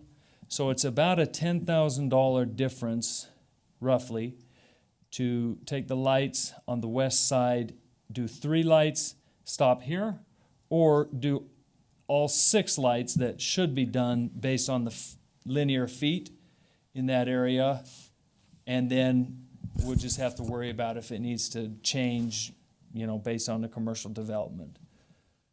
So that's about a $10,000 roughly difference to do either 3 lights between 2550 and 2600, only halfway up, 1, 2, 3, or 1, 2, 3, 4, 5, 6, all the way to 2600 north.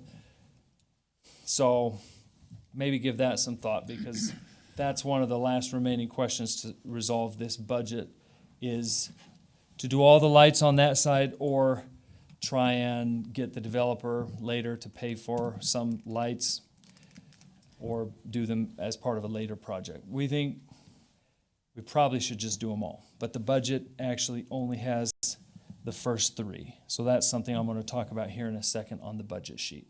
Councilman Turner? Would the widening of that intersection affect the most north light? We Would we wanna wait It's anyway? possible too, because yes, 2700 North is gonna get widened about 10 feet. So we can do it now, we would just need to set it back far enough, but it may end up being, right where their sign was gonna go, or something like that. So it's one of those, we feel we could do it now, it just may not have been in the ideal location once the exact layout of that commercial development takes shape. So there's positives and negatives either way. Just something to think about. We'll talk about it here in the budget more. So John, can we go back to the general budget slide now, please? Okay, next one. This shows the budget that we originally presented to you a couple of months ago when we brought this tentative budget. We scroll it down just a little so we can see the top. Okay, this was the estimated budget and funding. The sources of funds, remember, taking 50,000 of our streetlight funds. We have 60,000 in the budget, so we're leaving 10,000 for repairs and maintenance and things Dave needs to do. Why we have this savings is, as I mentioned, the power savings. So that money came from the power savings. We'd been spending that amount on power and on repairs to our sodium vapor lights every year. We now are saying keep it in the budget, but we'll use it for these new street lights, so we have a way to pay for them. Then RDA beautification funds is putting in 82,000 of 112,000 total in that line item. So there's still money for other RDA beautification projects. Then UDOT is contributing $70,000 to this project. We were able to negotiate with UDOT to put a significant contribution to the cost of this project. Then our rebate checks from Rocky Mountain Power, our transition to LED, we did it under a rebate program that existed and no longer exists. We were actually probably the last entity to use that rebate. They extended it special for us so we could make the transition. And Dave's got good news for us. We started to receive this 24,000, I told you it's in the mail. The first checks arrived, right? 2 more we're waiting for. One more. It's One a big more. one. It's just it'll be 21,000 in it. It was sent out. So we got the today, small actually. one. So we're waiting for, it was sent out today? Okay, so that money should be coming. So is in the mail. it literally is in the mail. This is such great news. Not only did we get transitioned to LED, we didn't pay 1 cent. We got paid money to do the transition. So it was a great program. But they've moved all the rebates to solar now. Okay, so those are the funding sources. $226,000 in funding sources for the project, with potential contingency funds from our economic development line item and our additional professional and technical services line item from the RDA, provided some contingency money we could draw on. We do not want to use that, obviously, or as little as possible, but those are the sources of our contingency money. And then you can see the costs that I'd estimated a few months ago. We're not going to go through them in detail because they have changed slightly. We can go to the next slide and you can see the bottom line didn't change, just how much in each area changed. Yeah, slightly needs to be defined. Wait a minute. I just saw this huge difference in the boring costs, and somebody's Yes, got to. the boring didn't change that. Okay, so the boring back then, we'd estimated at 40,000. And that's still actually pretty close to the boring cost. But the difference is we added into that line item the installation. Previously, the light. The boring stayed at almost the exact same. Yeah, this one, the breakout of the light on the old budget sheet, we'd included the base and installation in the light itself. So the lights were 180,000. We took that out of the lights and put it into the boring and install costs line item because we're proposing the same contractor to do both of them. Okay. So the boring is still pretty close to what he'd estimated, but now we'd like him to also make the bases, connect the bases and the wiring. So that total line item went a lot higher, but the poles dropped correspondingly. So on the new one, John, can you go to the new one, the current, that's where you were this whole time, the updated one. So the boring went from 40 to 115, but poles and installs went from 180 to 118. Because we dropped 7 poles. Because yes, less poles, and down here, the breakout per pole, the install is now 0, and there's no base amount included in there too. There was $1,100 for the install and the base counted in each pole previously. Councilman Turner? Well, when you say install, that's just been moved up to, Yeah, it's Right. we're still paying. it's still paying. Right. Okay. We're the contractor in the proposal, and maybe Dave or Matt can give some info about how we see this happening. They will pour the base. Maybe Dave, can you explain what will happen to get a light actually installed? What's the procedure? Yeah, so exactly what the mayor's saying. So what they'll do is they'll bore. They'll also at that time pour the bases. We've actually talked to, at first we were going to have boxes for each base, which was going to cost us more money. The Rocky Mountain Power and UDOT have allowed the light to actually go into the light pole itself. So the junction box will now be in the light pole itself. Which will save us some money. And so what they'll do is, like he said, they'll pour the base at the same time as they're pulling the wire. They'll pull the wire. Our guys will be putting the pole in at that time. Then they'll bring the wire into that pole, hook it up, and we'll go. It's just kind of go on to the next one. So we'll be working with them to do this. And like the mayor said, the reason that had changed is exactly what he had said, that, talking to contractors, that it was just a lot easier for them to pour the base than wait on us to pour the base while they're pulling wire to the base. So it was almost like we found out that their cost for putting the base in was the exact same as us, but they would actually drop their price per foot of pulling if we gave them that whole project instead of just giving them a part of it. So With all these things are dropping, how come the cost's going up? Well, it's really not much. yeah. The original total without the contingency, John, can you go to the original, was $225,400. That was $40,000 boring, $180,000 for lights, and then the 9 existing lights to LED was $9,400. 5,400. Or $5,400, sorry. Next slide, please. Comparing to now, boring at $115, poles at $118, and existing lights to LED $5,400. So total estimated cost $239. So it is up some, but not a lot. Yeah, our estimate was 20,000 on the contingency, and we moved it up to 36 just to be, because Matt felt more comfortable with 15% on contingency funds. So that's really where a lot of your costs. But we're kind of comparing apples to oranges, because we're saying, well, it didn't change much, but it does when you figure that we're getting 7 lights fewer. Yes, it's just been more expensive as we put all the project together. That's why the original was an estimate.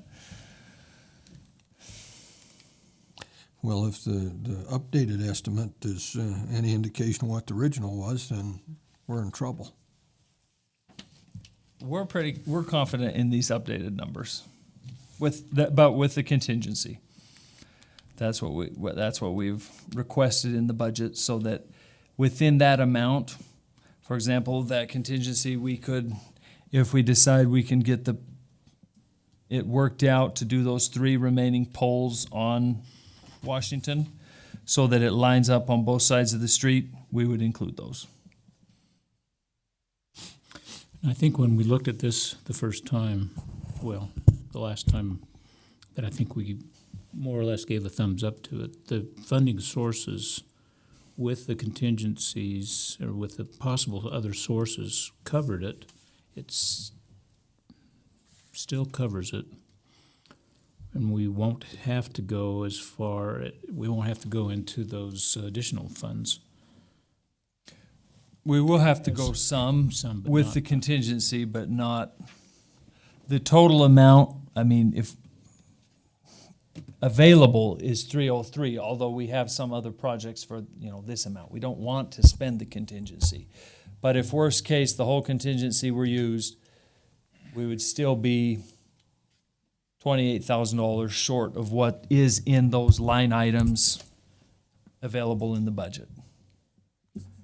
If we have to use all 15% contingency. Right. Which we do not anticipate doing that. The boring contractor and the lighting contractor, no. I've been very strict on any changes so far and will continue to be, because we want to make sure this works so we can do it again in future years and we deliver a project that's within the budget.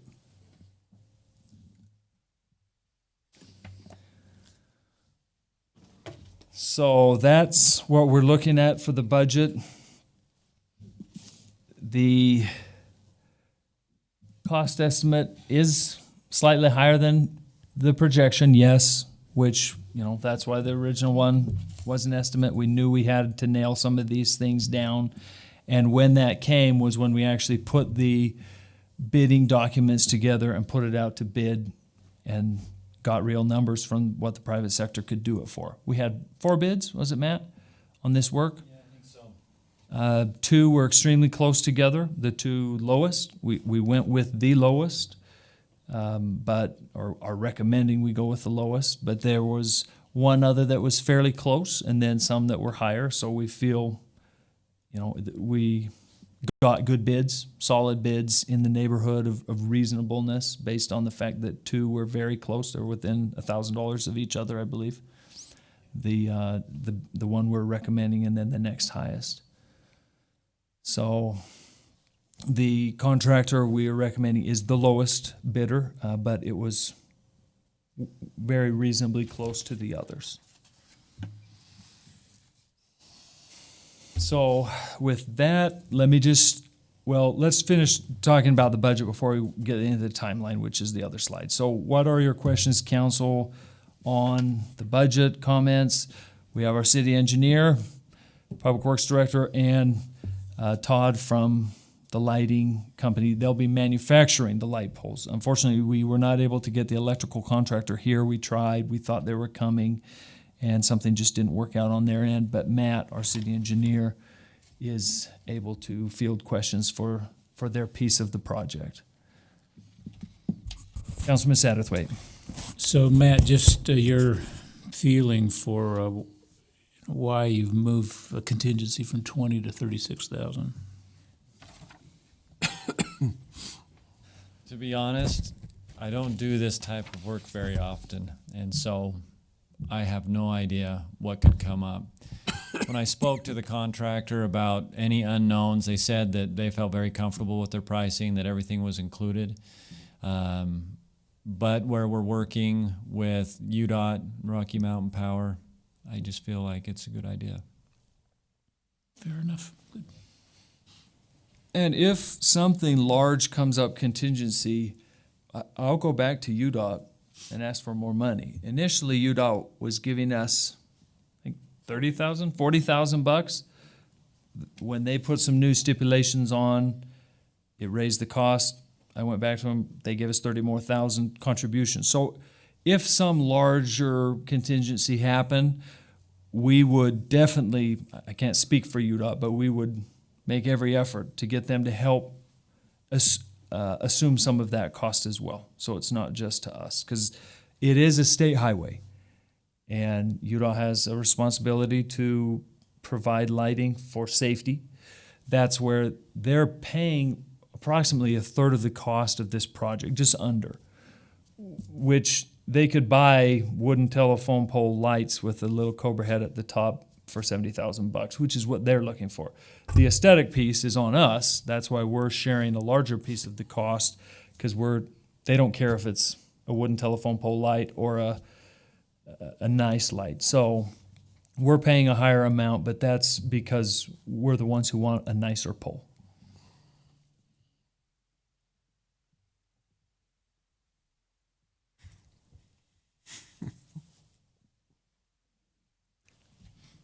You got a mouse in your pocket? That's a lot of silence for. I'm wondering So if this he's, is a talkative great group. project. I'm wondering if he's got a mouse in his pocket when he says we're the ones that are deciding we want the more aesthetic pole. That you have that long-term outlook that you want to have these things, all greenhouse and all these other things, and so maybe we do want to. I don't know, but two things. I don't think when you're talking about budget, you should mention the word boring. It's not boring to me. Okay. The boring got real unboring when I saw 3 times the cost. Jim will be here all night. And then you need to define slightly, because slightly, I'm looking here about a $40,000 increase, and when we're spending $40,000, that's a little more than a slightly increase. And it would be if we were to tell you that we were going to take $40,000 of your salary, you wouldn't say that was slightly anymore. Well, and it's only 30, right? Well, if he were making 240,000, he might consider 40,000 slightly. Councilman Turner? I just, first off, explain to everybody here, for those who may not know, why we went from 36 poles to 29 poles. Real quick. The pole number was based on the lighting study. UDOT has a certain standard for how much light they want on the road, and based on the height of the pole, how much dispersion the light has, how much distance between the poles, UDOT actually calculates the right amount of poles based on the light bulb that will be installed in these lights, and that was 29 poles for this distance. Does that shorten our distance?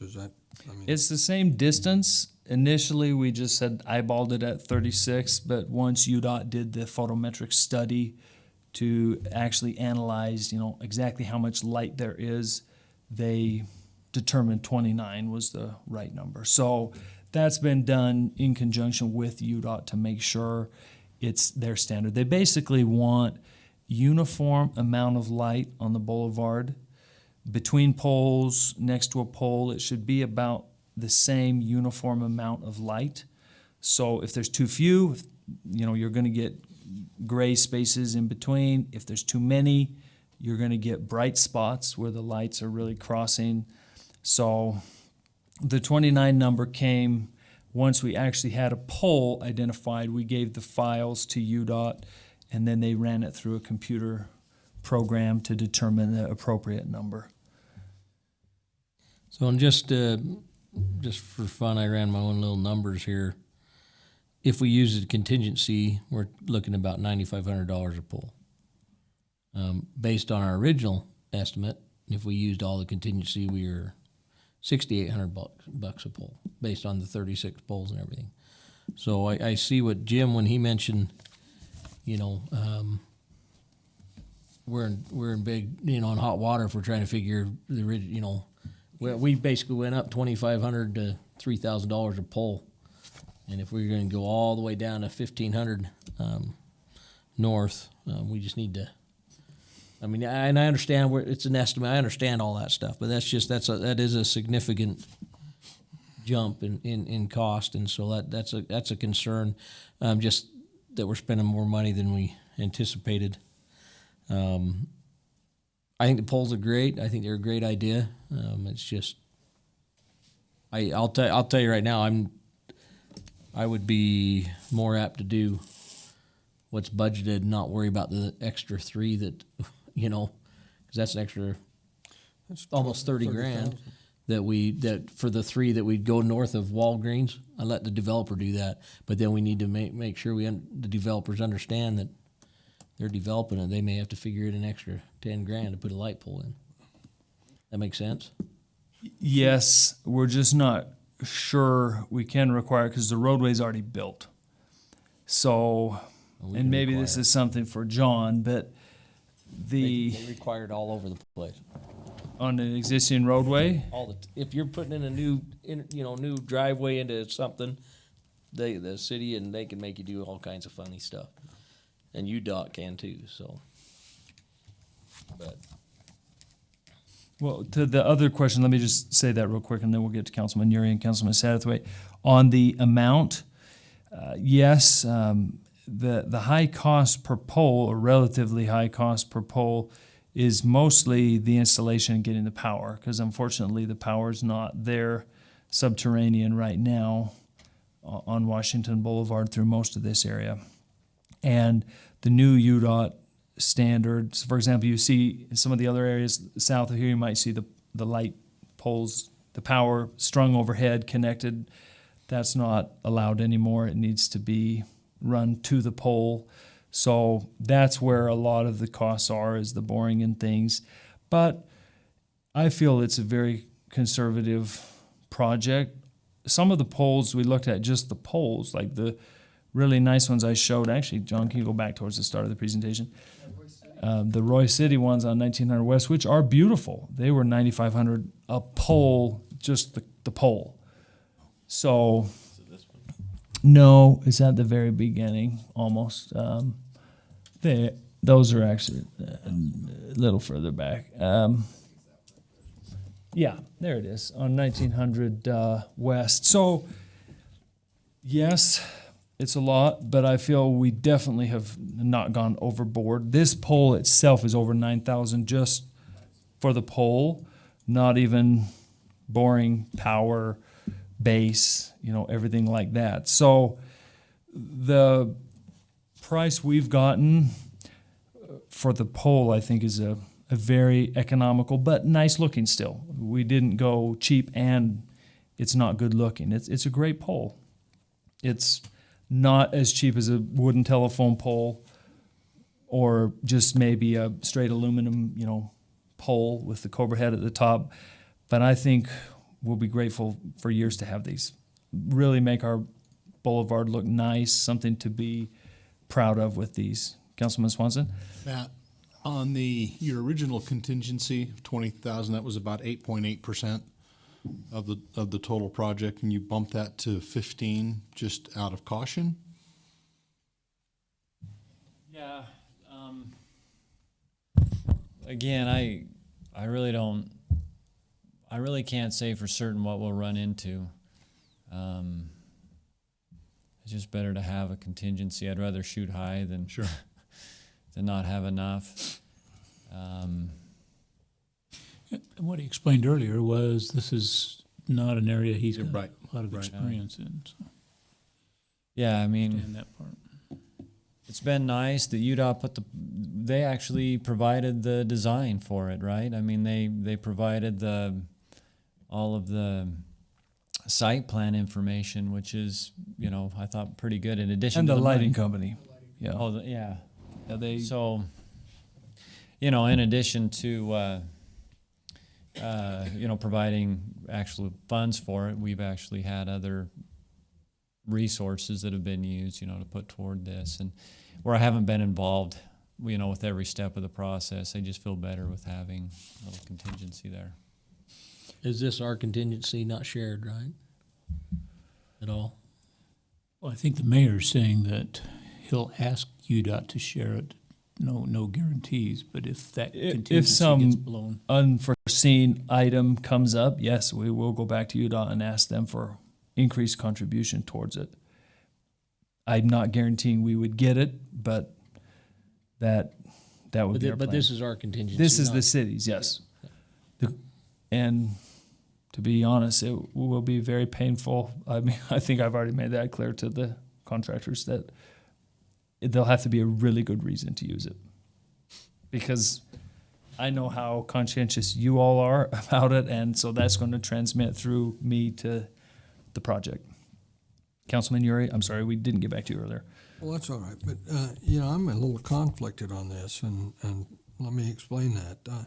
I drive Washington Boulevard, and I think the whole length of that thing in North Ogden City is very poorly lit. And I can see the reason for some wanting more beautification, but I can also see that the same money would do a lot towards putting in just a more simple pole and lighting and making that road a lot safer. And so I'm a little conflicted on that. I really think that when I drive Washington Boulevard, I think it is really dangerous to drive it after dark. And we're going to take part, because we're looking at beautification, we're going to do a portion of what we could to make it a safer road. A good point, but most of the cost, about 2/3, is in the boring and the bases. The poles themselves, take out the breakaway bolts because those would be required on any pole, take out, the hanging baskets and banners because we'd want those on any pole. The pole itself is only, I think, $2,800 of that. So did you say it was $9,500 a pole, Councilman Turner, roughly? With the contingency, So 8,200. let's say you went to $1,000 pole. Okay, we're saving $1,000 per.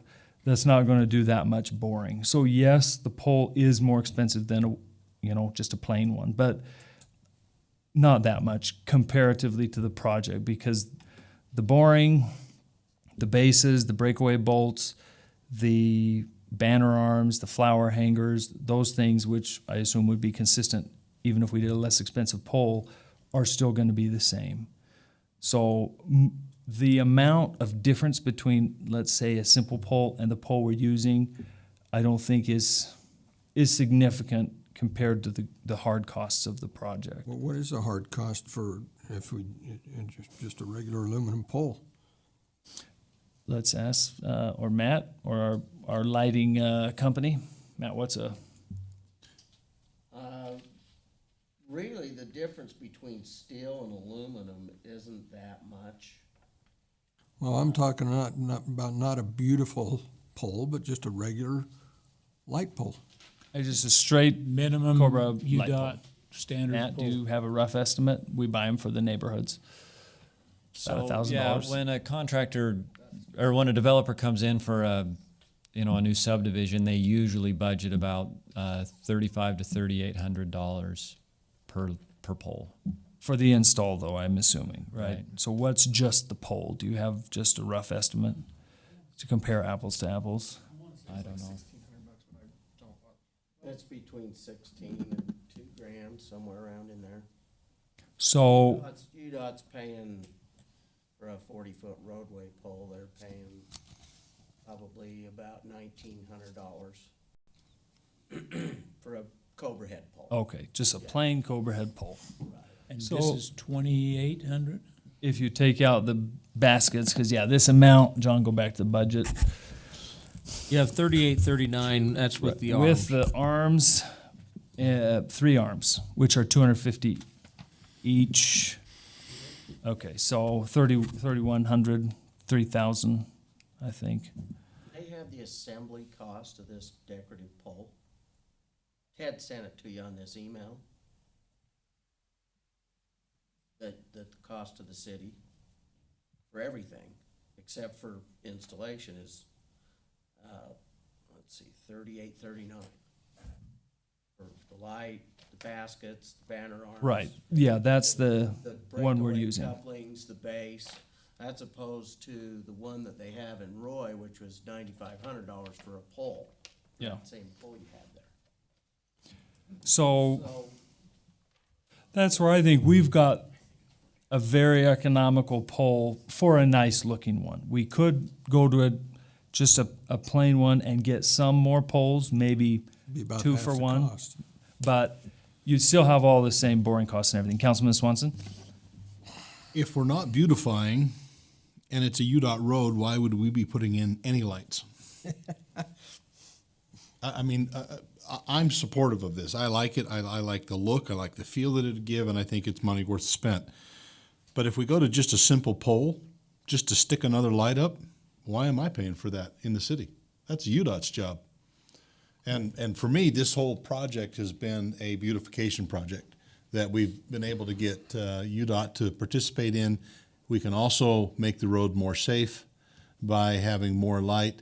But if all we're going to do is put up a cheap pole just to get more light, that's UDOT's job. I'm already paying taxes for that. It's not the city's job. It's not our road. It's not our job to put any light up then, Right. whether it's beautification or anything else. Unless we want to beautify the street, and then it is us, because UDOT is going to put up a wooden pole and string wire across. Well, they'll won't bury string the wire. cable, but they likely wouldn't put up any lights at all. So does the lighting the way it is now meet the UDOT lighting standard? If would be very this surprised highway if it were was. built today, it couldn't have as few lights as Washington Boulevard has. I don't think. Matt, you got any comments on it? Yeah, I actually don't know the answer to that. I have no idea what their standard is as far as illumination is. Based on the fact that they say 29 new poles are needed, I think not. So, because they do have a lighting standard. I think if Washington Boulevard were built today, it would have far more lights from the get-go. But like many areas, like our older neighborhoods, are way underlit for our current standard. So our current standard requires one is every 600 feet and at every intersection. If you drive through a lot of the neighborhoods right around here, they don't have lights anywhere near that often because they were built back before we required so many lights. So we're in the same boat as them. But that's where, I feel like this is a great project to get it going. UDOT is willing to put the same amount in every year to help us. And then we're using RDA funds, which is a great use for RDA funds. It's beautifying the boulevard. I mean, that's part of it too. I mean, the redevelopment agency exists for that, to beautify the area. And then the other source of funds is the money we've saved by going to LED lights. We're repurposing those funds because we're no longer using it for electricity to expand the number of lights. One-time savings. That's a one-time savings. Every year. If we keep the, You can't count that every year because your next year you got to base it on what it's really costing you. You can't say we saved it again, and then you got to figure in what is the extra cost to run more lights now too. if we were zero-based budgeting, yes, but we carry over generally this, roughly the same amounts in our maintenance funding. So, Well, then that gives you an opportunity to reduce that amount that you carry over. That's what you'd do in your own budget. If you didn't spend all that money, you'd reduce it. Spend it elsewhere. I guess, I envision UDOT sitting around their table. And I envision somebody, reporting this thing to them and saying, you know what? We got the greatest deal with North Ogden. We're going to update our lights to what our standard is for lighting our road, and it's only going to cost us $70,000 I had exactly the same thought. because North Ogden's going to put in the rest of the dollars. I see a different conversation going on. What I see going on at UDOT is the lighting on Washington Boulevard in North Ogden is what it was called for at the time, and we're not going to do a thing. No, They're not going to ever update it to the current No, but standards if they because the had- road was already built. but they're saying right now, they're around their table and they're saying, you know what, we got an opportunity to upgrade this. We know it needs to be upgraded. And we're only going to pay $70,000 to do it. I don't agree that they think it needs to be upgraded. I do. it's like we're not gonna go through Our and put neighborhoods. thousands of new light poles up in all the old neighborhoods. Well, I've proposed it before, but there wasn't funding for it, you all said. So, which makes sense. I think UDOT's in the same thing. They're not gonna come through and bore down Washington Boulevard to add in a bunch of new lights. Their existing ones that they have are either at the wooden telephone poles or at intersections where they could put a light up at minimal expense. That's where most of our lights are. So I think I've been, pleased with their willingness to put so much into the project, which I think is a fair amount for what they would have been after, just the absolute most basic light poles. What UDOT will do is, like when we did the Ogden Temple. They required us to put more streetlights in, the contractor and the owner. So if we, as development goes down that Washington, they could do the same thing, is what they could do. Yeah, And then they would in those hodgepodge pockets, so you'd correctly. have poor lighting followed by great lighting, Yep. followed by poor lighting. But they could require that. I mean, that's They something could, they could yeah. do. Here's one of my thoughts. I understand exactly what you guys are thinking, because I was thinking the same thing. I think it's a great idea. I think my concern is, it looks like we have this figured out for these 29 poles, but my concern is the next 29 is getting now, instead of 275 as we go farther south or something, are we going to be up to 400,000? Or, I mean, how's that? Is it going to start? Not, I mean, because the boring may go up and things. I'm just concerned that to get us all the way down to 1,500 south, we just need to make sure we have it planned. And I don't know if this 275 is going to be enough to do the next set of 29. It might be, but that would be my concern. We had talked before, and I think I may have even said you're going to be probably $10,000 a pole. When we talked a while ago, and that's about where you're at. And I think we just need to plan on that in the future. I just, that would be my concern. I like the light pole. I like what we're doing. I like brightening it up. I wish UDOT would kick in some more money. I think you'd be hard pressed. I think you'll be hard pressed to have them kick in more if we run into some challenges. I'd be interested to know what how they're gonna let your boring go along there. Because when I've done boring on UDOT, they actually they required us to pothole every 3 feet. Why? That's at in that our point, bid, right? They They're know. the ones that have, So. they've been working with this company. Can you just come to the mic, Dave, so everyone can hear you? The company that's doing the boring has talked to them. Yep. And that's Yeah, fine. And They it's UDOT's design, so, So. yeah. The nice thing is UDOT is a partner in this project as well. It's they're in their interest to get it done too. So. I see that it's probably not realistic to ask UDOT to do a lot more. Just like we as a city are not going to just go do all the new lighting in the city to come up to the new standard. I know we hit that last year and it hit a brick wall. But in consideration of the fact that we've got, we've got more Washington Boulevard to the south to go, I'd like to see UDOT see if we can get them to put some more money in. What I would see happening in the future, if what Councilman Turner described happens, costs rise because obviously the economy's getting better.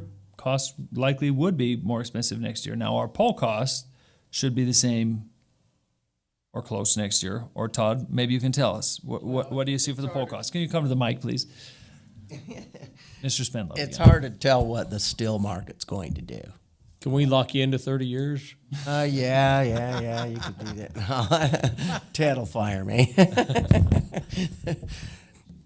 And over the years, these past 7 or 8 years, it's fluctuated a little bit, not by much.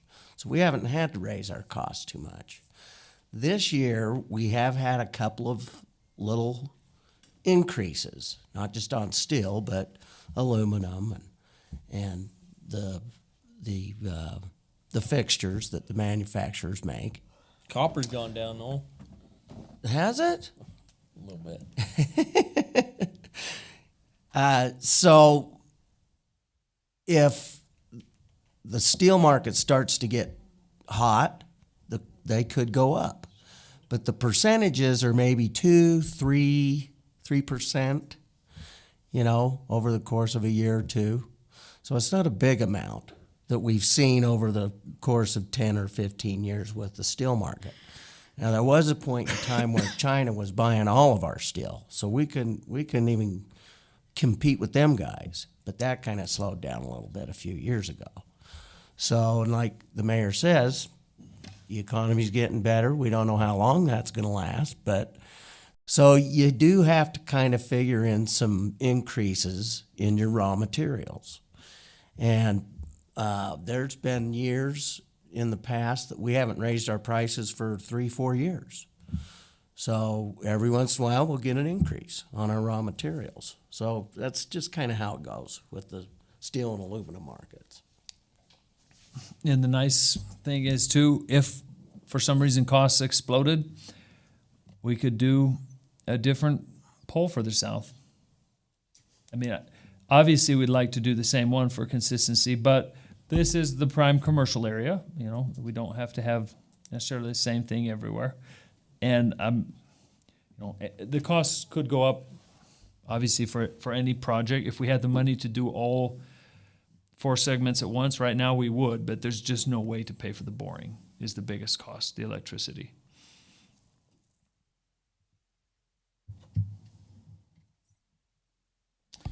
Well, I'll remind everybody that at one point, we were happy with this left side of the ledger. So are we looking to approve the 303,000 tonight? Or 275, or what number are we looking at? The 275 budget is what we're asking for you to approve, and then we'll start the project. Maybe it'll be a good time for me to cover the timeline real quick. John, can you go to the next slide, please, so you can kind of see what our proposal is for moving forward.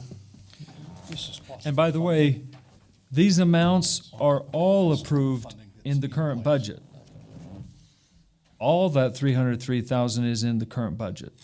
Not for this project specifically, but those line items have been approved. We're not asking for any new money to be approved. It's just to put it towards this particular project. 275 of that 303 to this project. This is UDOT agreement. I covered that last time, but there's things that UDOT expects from us and things that we need to do.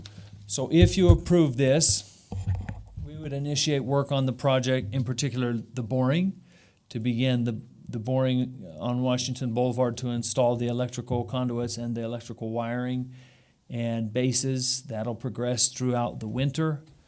And then in April, May timeframe, we would have the poles from the factory, and then installation would proceed at that time.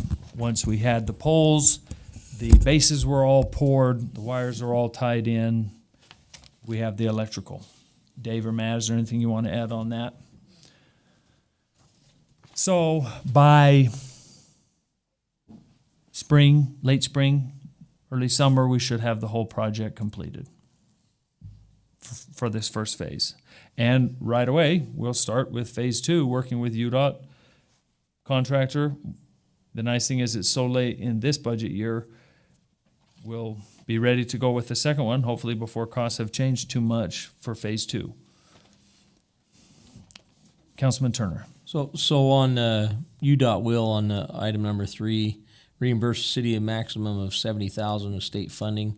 Are we going to have to fork out that 70,000? And is that approved somewhere? Are we going to have to pull it out of a fund and then reimburse it once we get it back? Or does that make sense? Yes, we would have to pay it and they will reimburse us. So we would need to. We'll have to do a budget amendment to pull the money out someplace and then get reimbursed, or That's all in here.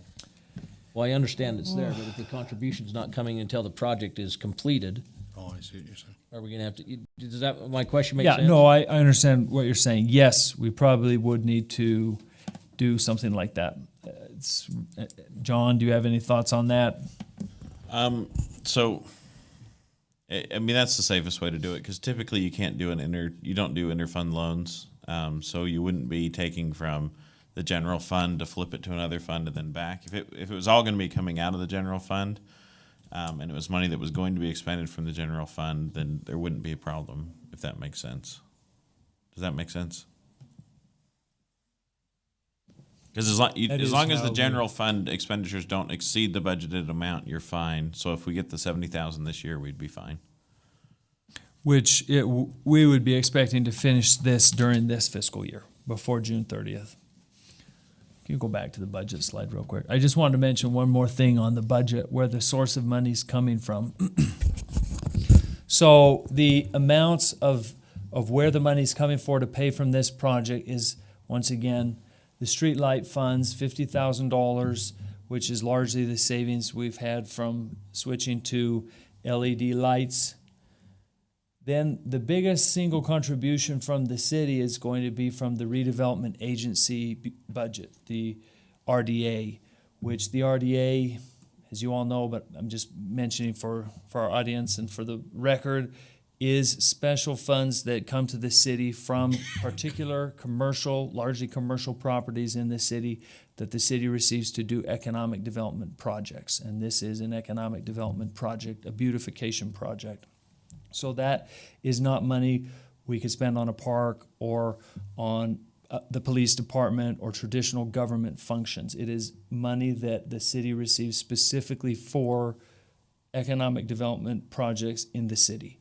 So the largest single line item where the city's money is coming from is in that RDA contribution. And then, of course, UDOT's, and then our Rocky Mountain Power rebate checks, and then our contingency items largely are, once again, from the RDA as well, not general tax dollar funds. They're economic development funds.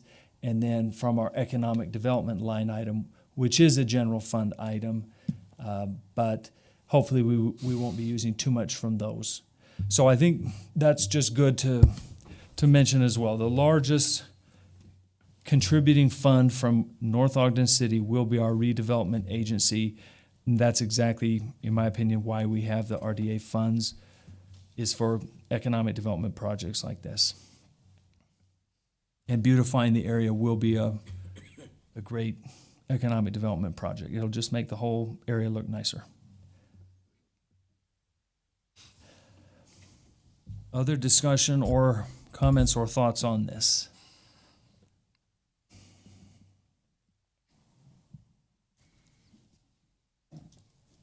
Councilwoman Stoker.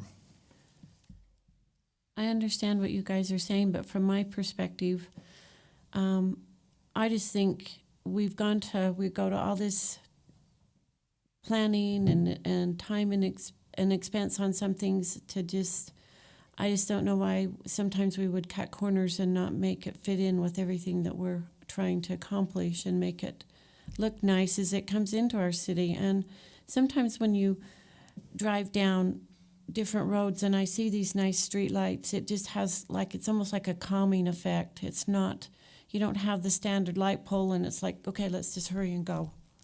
You go faster. To me, it just seems like it's a more calming effect because it looks nice, it feels nice, it's just not hurry up and go. So I think it would be money well spent. I think I don't honestly know why we wouldn't do it, to make our entry into our city look nice and to improve the economic development and encourage businesses to want to come. I have some hesitancy to consider this, all the way to the south border of the city. But I agree with Cheryl from two perspectives, or two points of view here. We gave a lot of consideration to the funding sources, and we had some picture of what this would do to beautify. I think what's changed is UDOT has, I don't think we've talked specifically about, I know the breakaway bolts was a UDOT requirement and added money to this. I don't know that it's a huge percentage, but it's not insignificant. But I feel comfortable, especially for this part of the city, to go with this. I agree with that. If we feel compelled to back, pull the reins in a little bit as the further south we go, but it's in the same thought process I've had with proving what monies we have on the Smith's project and all that's going on down there right now. And in a way, that's an investment to attract getting things across the street. And I think this fits in that as well. Councilman Turner. Just, I'd like to just kind of maybe hear from Cheryl and Lynn and, well, anybody else too, on what do they feel about the additional 3 poles possibly at the, north of, what's that place? Not Wingers. America First. Yeah, Walgreens, yeah. Wingers is food, you know, that's where I go. You can eat at Walgreens. So what do you guys, how do you feel about those? Do you think those are something that we ought to put in now too? For the same reason I just mentioned, because this is the part of the city that I think we want to have look very best. It's where all of the most of the commercial development, unless we can get something happening in the North Ogden Plaza. Yeah, I'm for all 6 here. And that, I think we can do in this contingency amount. Basically, we'll kind of get started and see how things are going, plan on doing that at the end, but if some huge problem happens at the south end of our project and we're gonna use all that contingency for something else, you know, that's what I would recommend we would do. Not ask for 10,000 more, but include that in the contingency, and then if there's some problem we hit, we'll bring it back to you, and you could decide at that point if you'd like to put more to it or not. Cheryl shook her head, so I got her answer. Yeah, I'm okay with that. It makes sense.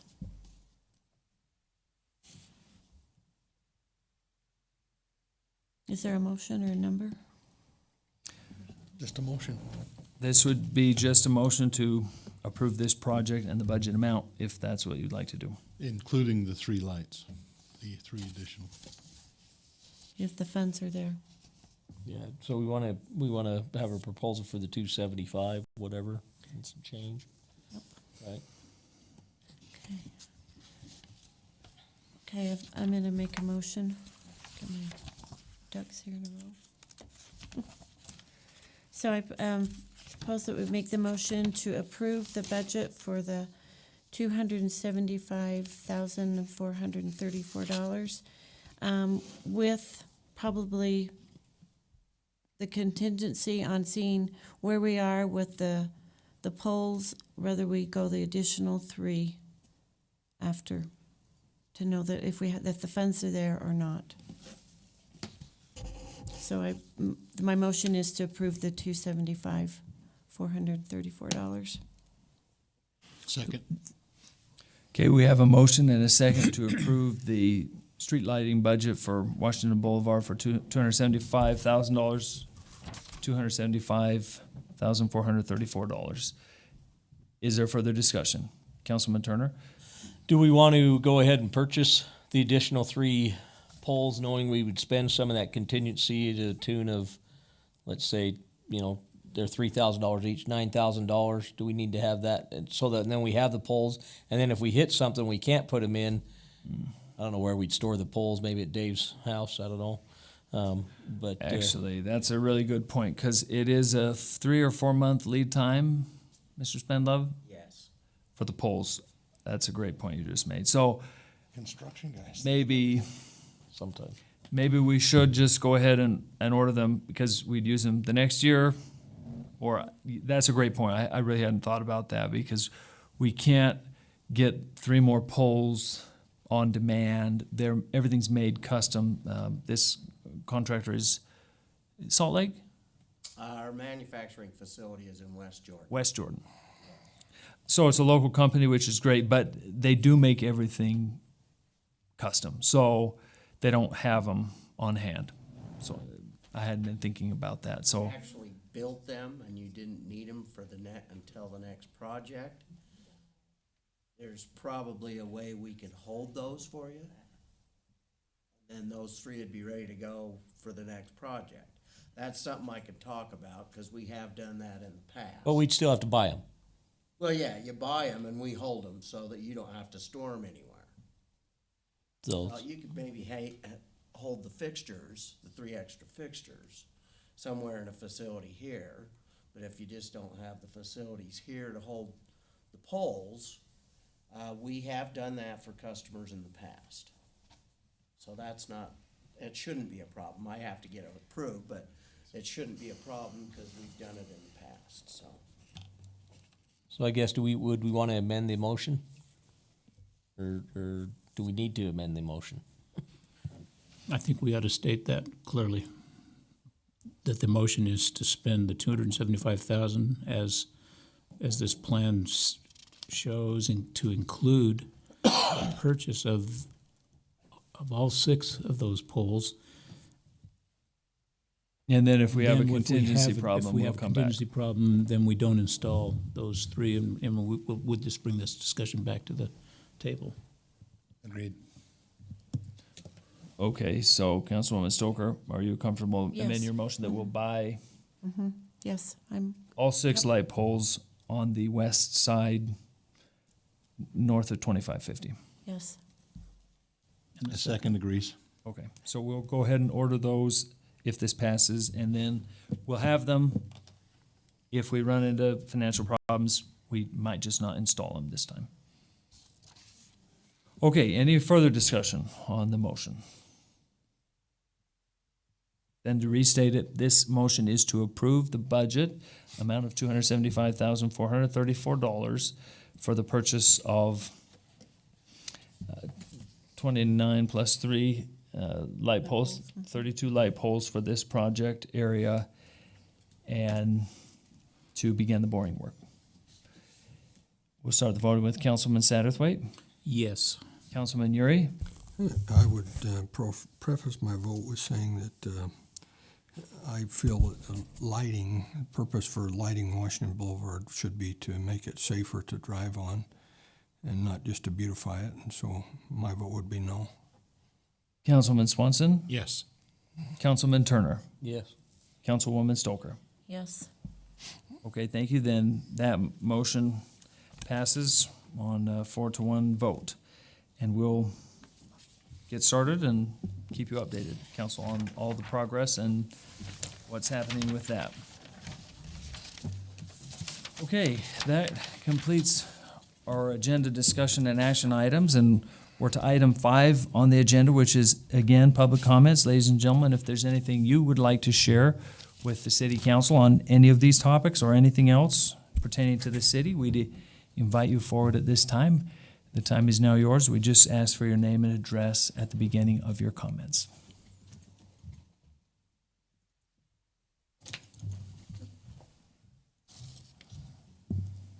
Good evening. My name is Lynn Johnson. I live at 676 East, 2550 North. I did not get the memo on the motion that was tabled tonight for the dwelling, accessory dwelling unit.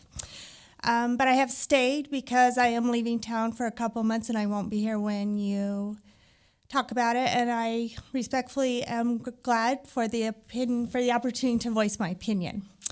So we own a home, and we own a very well cared for home in the city. We take good care of it. We have been in this city now for 30 years. We will be leaving our home to serve 5 or 6 church service missions. And we will be doing that within the next 5 years. Next door to me, and within 1 block of my house, I'm surrounded by 6.5 rental units, 3 of which are very poorly taken care of. I'm not comparing their house to mine, but I've taken ownership of my home, and the people who own those homes, 2 of which live very high on the hill, and have purchased those rental units for investment properties, and they are not cared for. They do not come down to mow the lawn. Councilman Swanson, we've talked about this one other time. You even drove by my home to see if it was well cared for when we talked about the flag lots earlier. A neighbor across the street, he lives in Arizona. He doesn't care if the lawn is taken care of. We don't have a code enforcement officer in North Ogden consistently able to come and talk about the properties that are around us, even when I called and claimed that there were rats in my backyard from the junk cars in the backyard. That's beside the point. My home was purchased to live in and raise a family, and now that my family is gone, I will be using my home as an investment to provide for my future. So respectively, I ask you to leave us homeowners alone and go after those homeowners who aren't taking care of their homes in our city. I am speaking also for the Parkinsons who have contacted Carl Turner. They own a home and have an apartment in theirs, as do I. I failed to tell you that. I have an apartment in my basement. Next door to the Parkinsons and next door to me are both rental properties. Both of them sorely, sorely, sorely taken care of. We just do what we can to get to the curb to take care of our homes. Nothing happens to the rental properties next door to us. If you take away our rights to rent our homes while we leave the state or even the country, why don't you infringe upon their rights to take care of their homes and leave us who take care of our homes alone? Please, I respectfully ask of you to listen to me. Our good mayor, who's well-liked and really well-respected, especially by me, you stood in my backyard and told me North Ogden doesn't do flag lots. I now have a flag lot in my backyard. I'm just asking you. I respect where you live. I'm fine with where I live. I bought the home there. I've taken care of it. But please do not take away my right to rent my investment home while I go on a service mission. Please, it's my home. I do not want someone to tell me what to do with it, and I respectfully will never tell you what to do with yours. Thank you, Mrs. Johnson. We appreciate your input.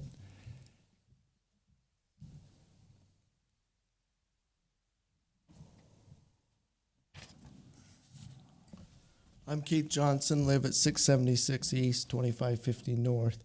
I didn't know about this coming up on the council until I got a text from my wife on my way home from city council in Farmington that this was on the agenda or something. So I don't even understand what is going on, why you're changing it so that somebody can't rent out the upstairs and have an apartment in the basement. I don't quite understand that. I mean, we have a house right next to us that they rent out the basement and the upstairs. It's like a duplex. And so they're renting both of it out. The owner lives up on the hill. And so, you know, I'm looking at it and thinking, well, why can't I do that to my own home? You know, continue to rent out the basement. And if we leave the state or leave the country, why can't we rent out the upstairs?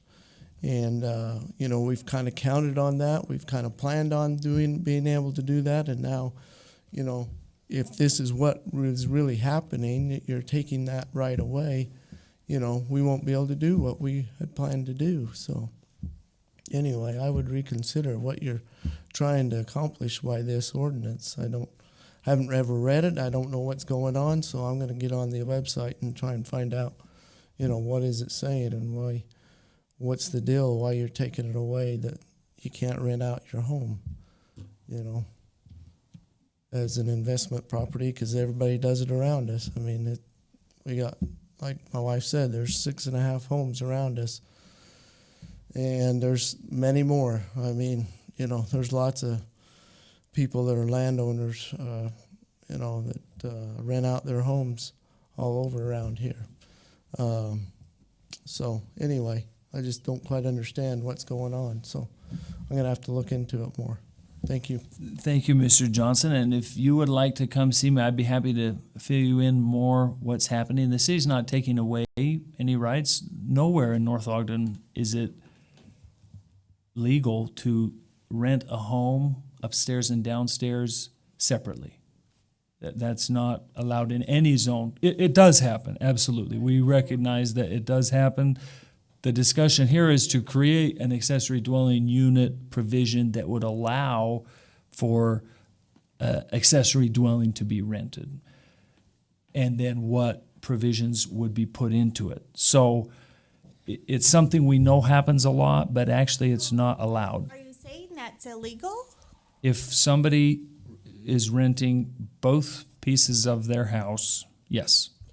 Next not door allowed. to me, they get $1,200 for the upstairs and $800 for There's the a basement. few old ones that have been doing it that may be grandfathered in from previous times. John, is that what you were, so they we may have be, tried to yeah, do in it the honest grandfathered. way. We have 2 mailboxes and we've 2 garbage cans and 2 recycling. We pay the water bills, we pay the electricity. We have tried to do it the honest way. This was a long-term investment for us to raise our family here and then use it as a future investment because we made plans to go and serve. So we have tried to do it the honest way.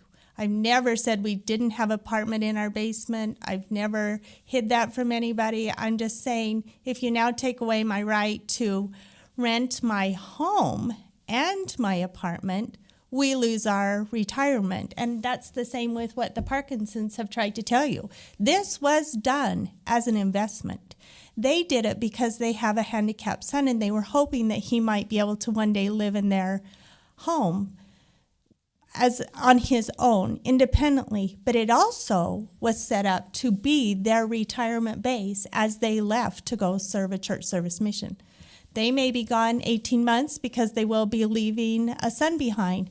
I will be gone 10 or 12 years, but I'm still planning on leaving my home here. At the time, I probably don't have any kids who even leave in this state to leave my home to. So I'll just find someone in my ward who needs a place to live while we're gone, then we'll check back for 6 to 8 months, and then we'll leave again. I understand. I'm just trying to tell you, the city's not taking I'm anything just away trying that to say exists. we've It's tried just- to do it Well, legally. thank you, Mrs. Johnson. I appreciate it. If you'd like to come see me, I'd be happy to give you more information, but that's what's happening. The city's looking at creating an accessory dwelling unit ordinance, whereas one doesn't exist right now, actually. So let's discuss more. So that our home, which has been here for over 30 years, and we as residents have been here over for 30 years, can still be able to do that. The ones that are grandfathered are renting both the upstairs and the downstairs. That is the conditions wherein somebody could be grandfathered. So if you want, I'd be happy to talk to you more after. This meeting's not the time for this kind of a discussion, so. Renting it tomorrow. Okay. Duplexes are not allowed, sorry, right now. So, but please, if you just see me after, I'd be happy to set an appointment up with you and the city attorney. We can go over all the information for you. Respectfully though, Mayor, you told me flag lots were not allowed either, and I have a flag lot in my backyard now with a home going on it probably in the spring.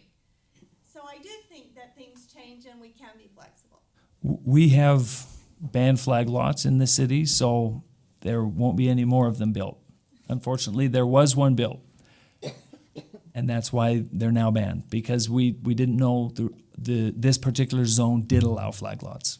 So You gave me your word that it wouldn't, so, and it did happen. So I just think work with us because we did make that investment property. yes, thank you. Any other comments?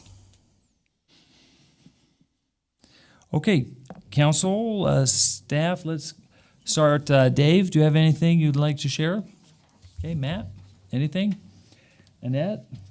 The Utah League Legislative Day, I need council to let me know right away, tomorrow if you can. I only have one council member that said they're interested in going.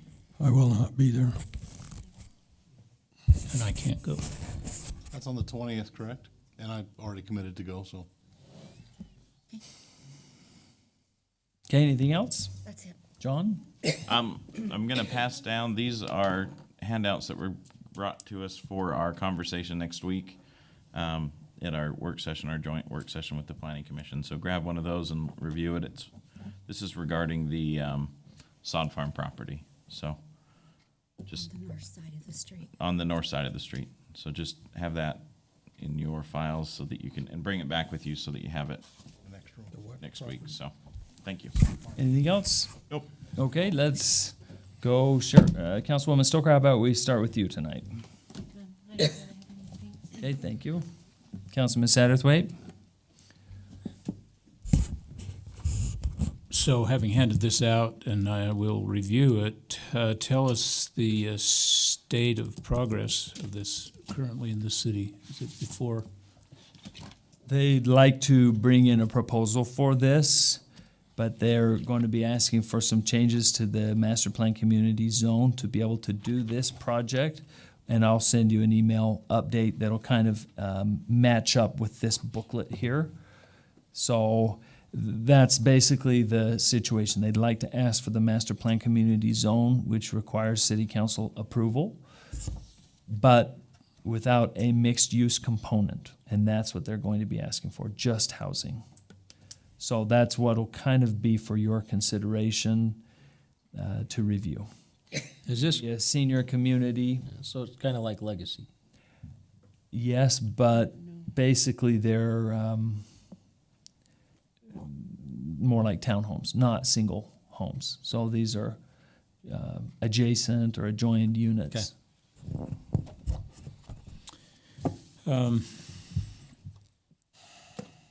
I've had a couple of people call just recently, and I've had others before. I think I mentioned that people are saying we really need to put the flashers up at 1050 and 2600. I know that just kind of took second fiddle to when we decided to do up at 3100. So I would like to request we put that in the Flashing budget. stop signs. Yeah. Okay. For the people heading south on 1050.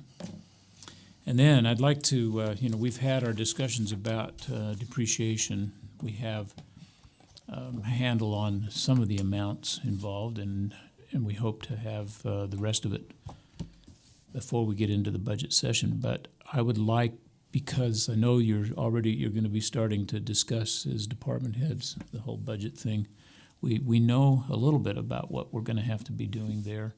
We don't have the whole picture, but I'd like to have you think about that as ways we approach that so that we can get our arms around it. So it's, we all kind of share, and, all understand what that really means and share the challenge of coming up with a way to approach it.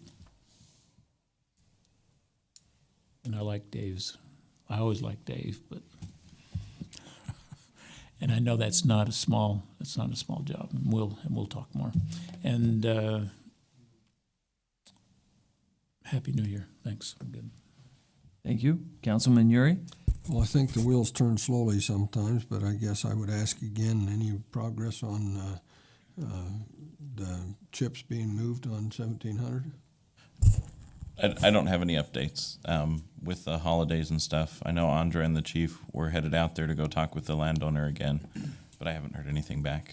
But I'll follow up and provide you an update. I mean, that thing, we've been asking for that for a year now, and nothing happened yet. And so I think it's time we move and get something done there. The next thing is, Mayor, you talked about a budget meeting. I need to know a date. I can't just have you spring a date on me the week before you want and then go and ask for that time off. It doesn't work that way. We're planning on having the dates next week. We're meeting to get the proposed dates, the staff and myself this week, and then we should have them next Tuesday night for you, Councilman. Anything else? Yeah. What do we hear from Mr. Jack Barrett? Are we moving anything on 1700, lower part of 1700, or is that going to be just weeds and dirt with an approved thing to build for several years now? He has not pulled any building permits. Says he's close, says he's lining up his funding, but no building permits have been pulled yet. Including the building permit for he wasn't doing the assisted living center, but The assisted living center did pull their building permit and Do we paid. know, is the company going to go ahead with that, or are they just going to walk away now? They just There never was went a lot of money that. to Yeah, walk they away paid from, us but- about $700,000 for their building permit and haven't asked for it back. So our understanding is they're going to do it in the spring, just not right now. They put in all underground utilities. They what? Yeah, they put in the There's utilities. a lot of work that's been done. Well, I think know, they're just but waiting for the winter. They haven't been done anything there for 4 or 5 months now. Nothing. even when the weather was good. They got some utilities put in, and then it's just there. It'd be And- nice to know. Yeah, Do we know who's gonna build that, and can we ask them, when do they plan on it, so we can know when people come to us with questions, we can answer that, instead of just say, well, we think it's gonna happen this way, and we'll ask them. that's it. Thank you, Councilman Swanson. Just a couple of quick things. One, going out for a ride with the snowplow drivers is a blast. If you haven't done it, you need to do it. It's an eye opener. With that, there was I shared some photos and a video on Facebook and got one comment from a regular runner, a woman that does 7-8 miles a day, 7 days a week kind of thing. And she expressed her appreciation, Dave, if you'll pass this on to all the drivers, at how well they clear the shoulders of the road and leave space for somebody to be out there exercising as well as the cars driving by.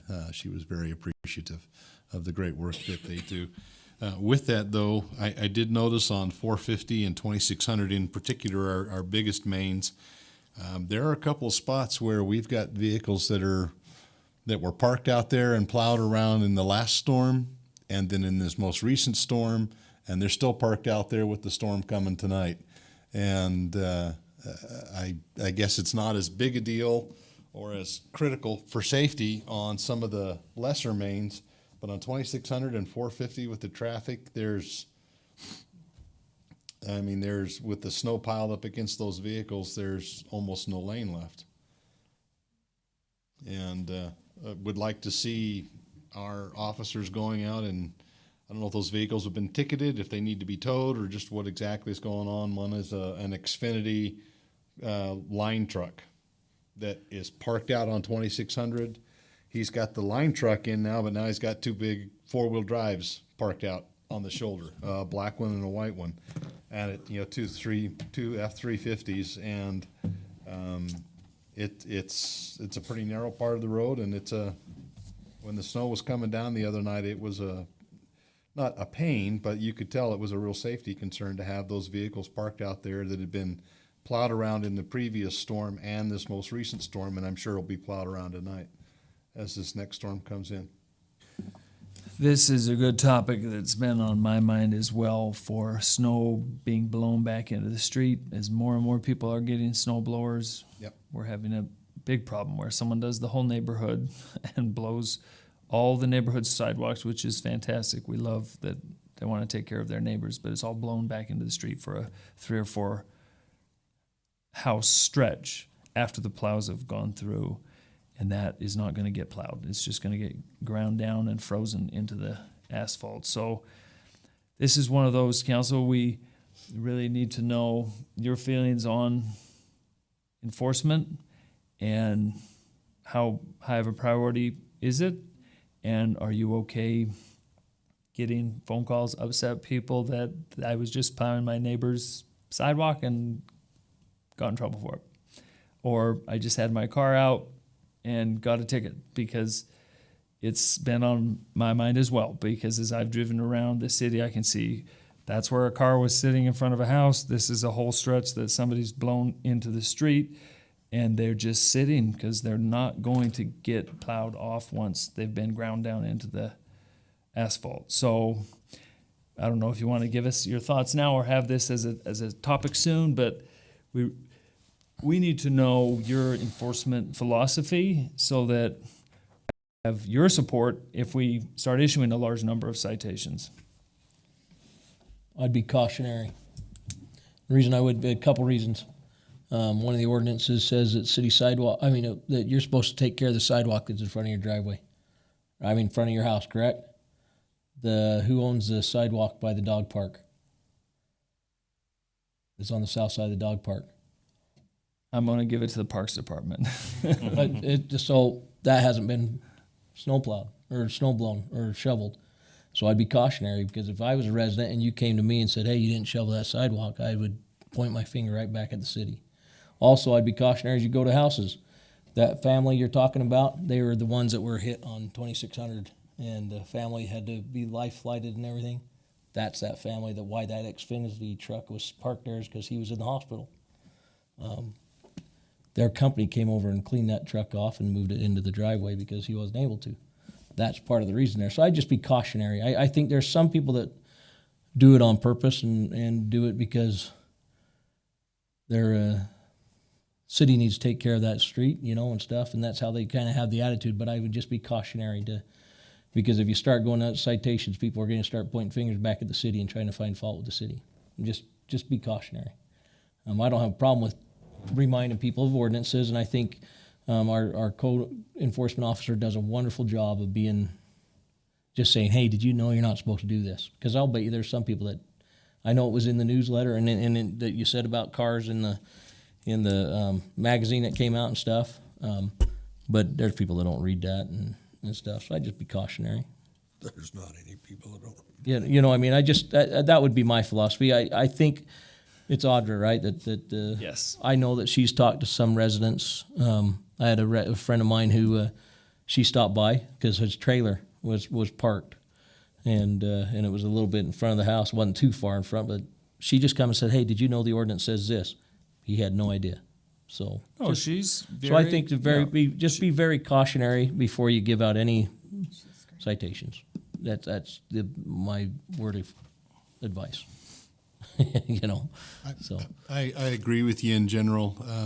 With the plowing ordinance, I don't know that a citation is necessarily the first thing that we do, but I think once somebody's been given a warning and the vehicles are still parked out in front of the house, then if we're not going to enforce the ordinance and it's there for safety purposes, then we get rid of the ordinance. We don't just ignore it. We get rid of the ordinance and say you can park on the streets anytime you want, and then we can end up like Boston when they have a big snowstorm and everybody's parked on the street and the plows can't get down the street because the cars are parked everywhere, and then people start complaining about the ability to get up and down the streets. It's one or the other. We can't really do both. Well, maybe some people think it's a beautification issue to leave their car on there instead of a safety issue.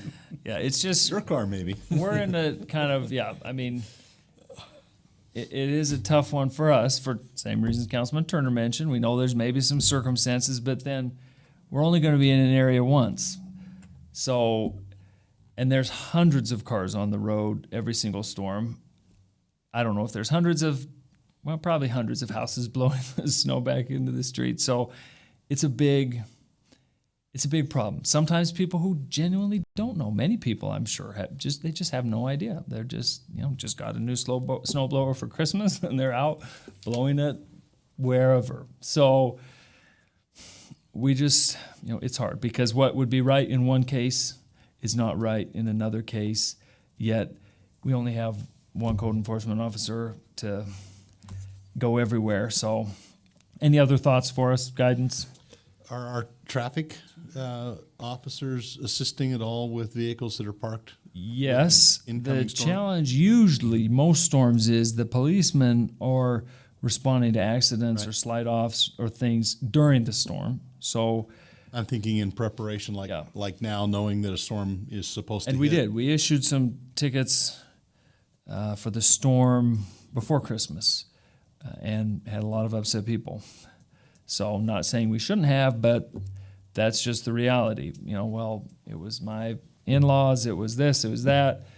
So usually the time to issue tickets is outside of the storm because that's when the police are available. During the storm, usually when it's storming, they are not able to write tickets. However, they do as much as they can, especially maybe, towards the end of the storm or after the roads are starting to get plowed and they don't have as many accidents. These last two storms, we actually didn't have any accidents, which was amazing considering there were hundreds of accidents across the Wasatch Front. So any other thoughts or guidance for us on it? Well, Mayor, you talk about, I guess I must live in an isolated neighborhood because I drove around my neighborhood and I found one place where people had put snow on the road, one house, and they hadn't used a snow blower to put it. They had used a four-wheeler to push it out their driveway. And so I don't know where all this snow blowing, where they're snow blowing it, that usually the chute on a snow blower, unless you're using one of those small ones that runs straight, and even those, the chute you can adjust to go one way or the other. So I don't know why they wouldn't adjust it so it would go to the yard side of the.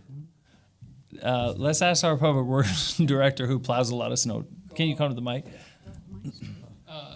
800 is, I guarantee you can find 5 on 800 from 3100 up.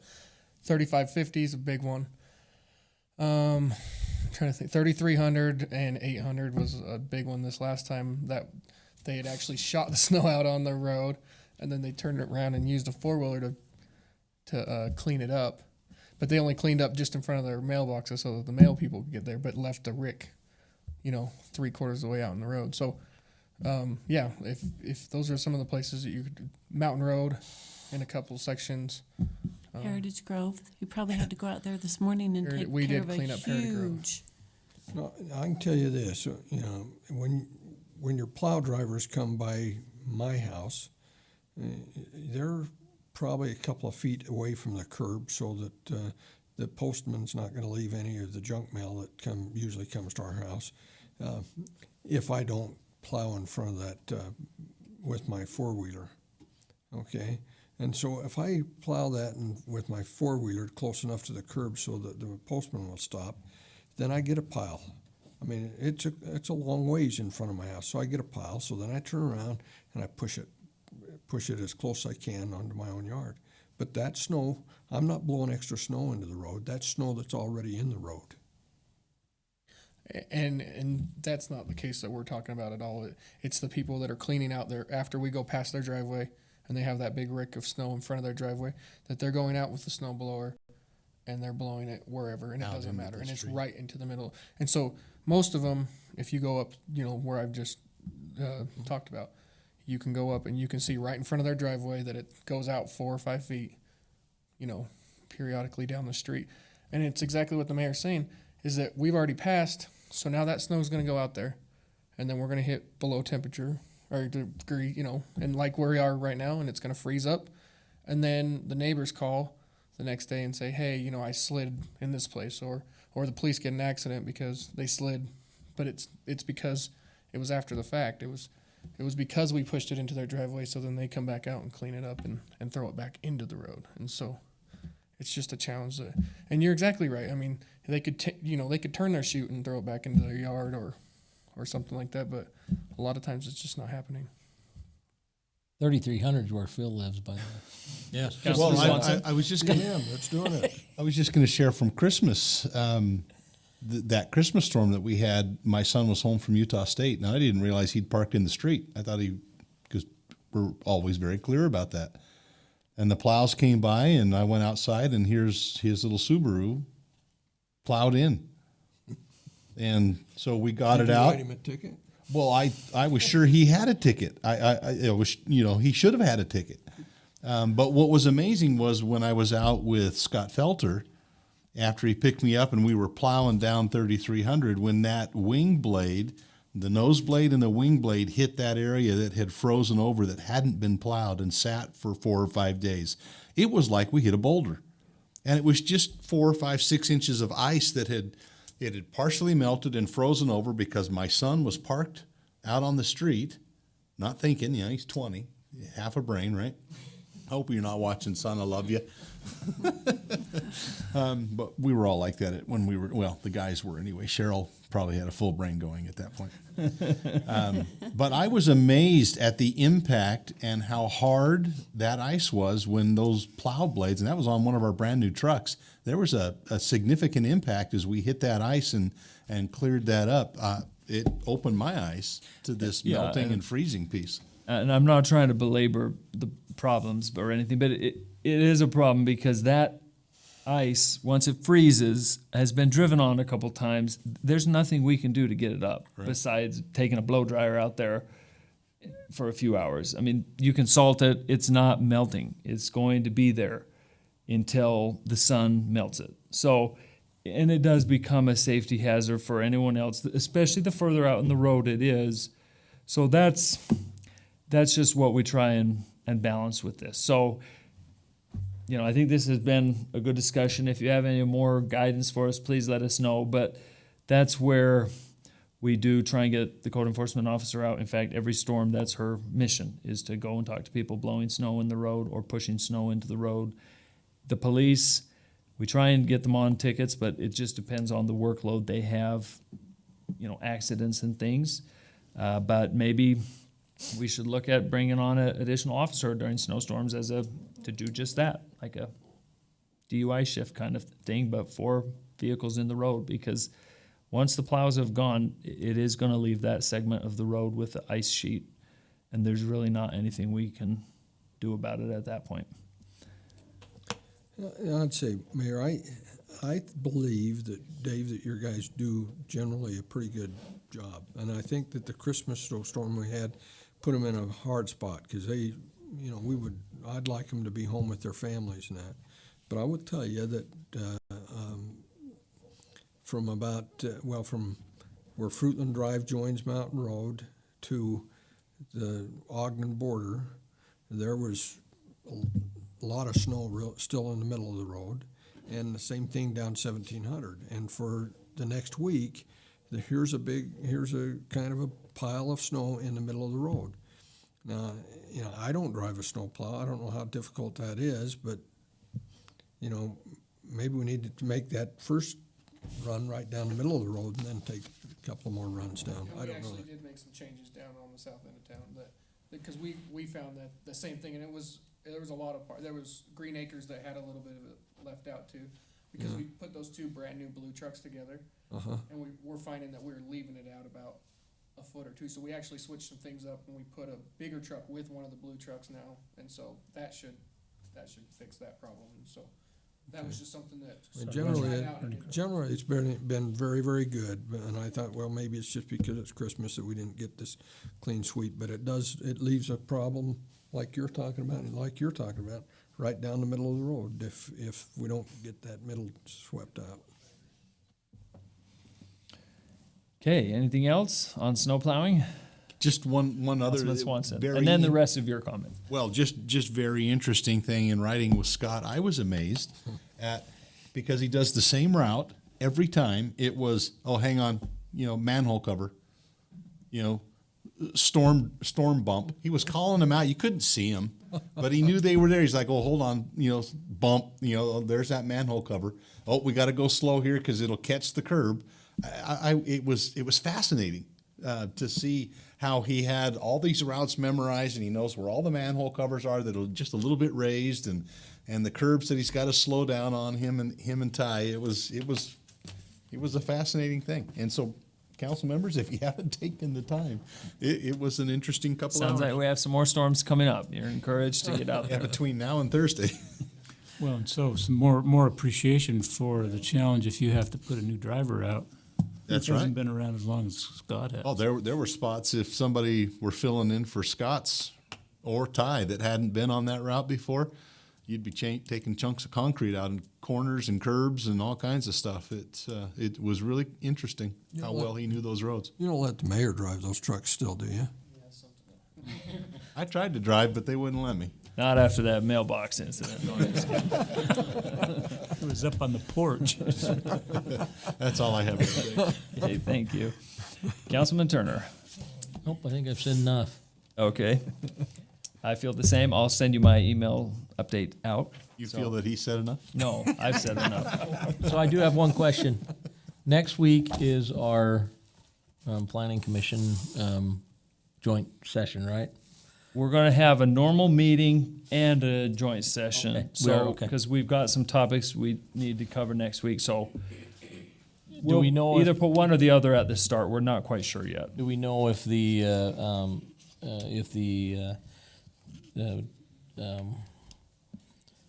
Johnsons and the Parkinsons are concerned about the ADU? Is that going to be coming back next week, or do you think with the topic we had with the changes and things, is that going to, or is that going to be planning next on week, or is that bringing going to it be the back following? next week, unless Okay. there's more We'll bring it things. back with what we talked about adding and looking at, correct? Yes. Okay, anything else? Then is there a motion to adjourn? So moved. Second. We have a motion and a second to adjourn. Any further discussion? All in favor, please say aye. Aye.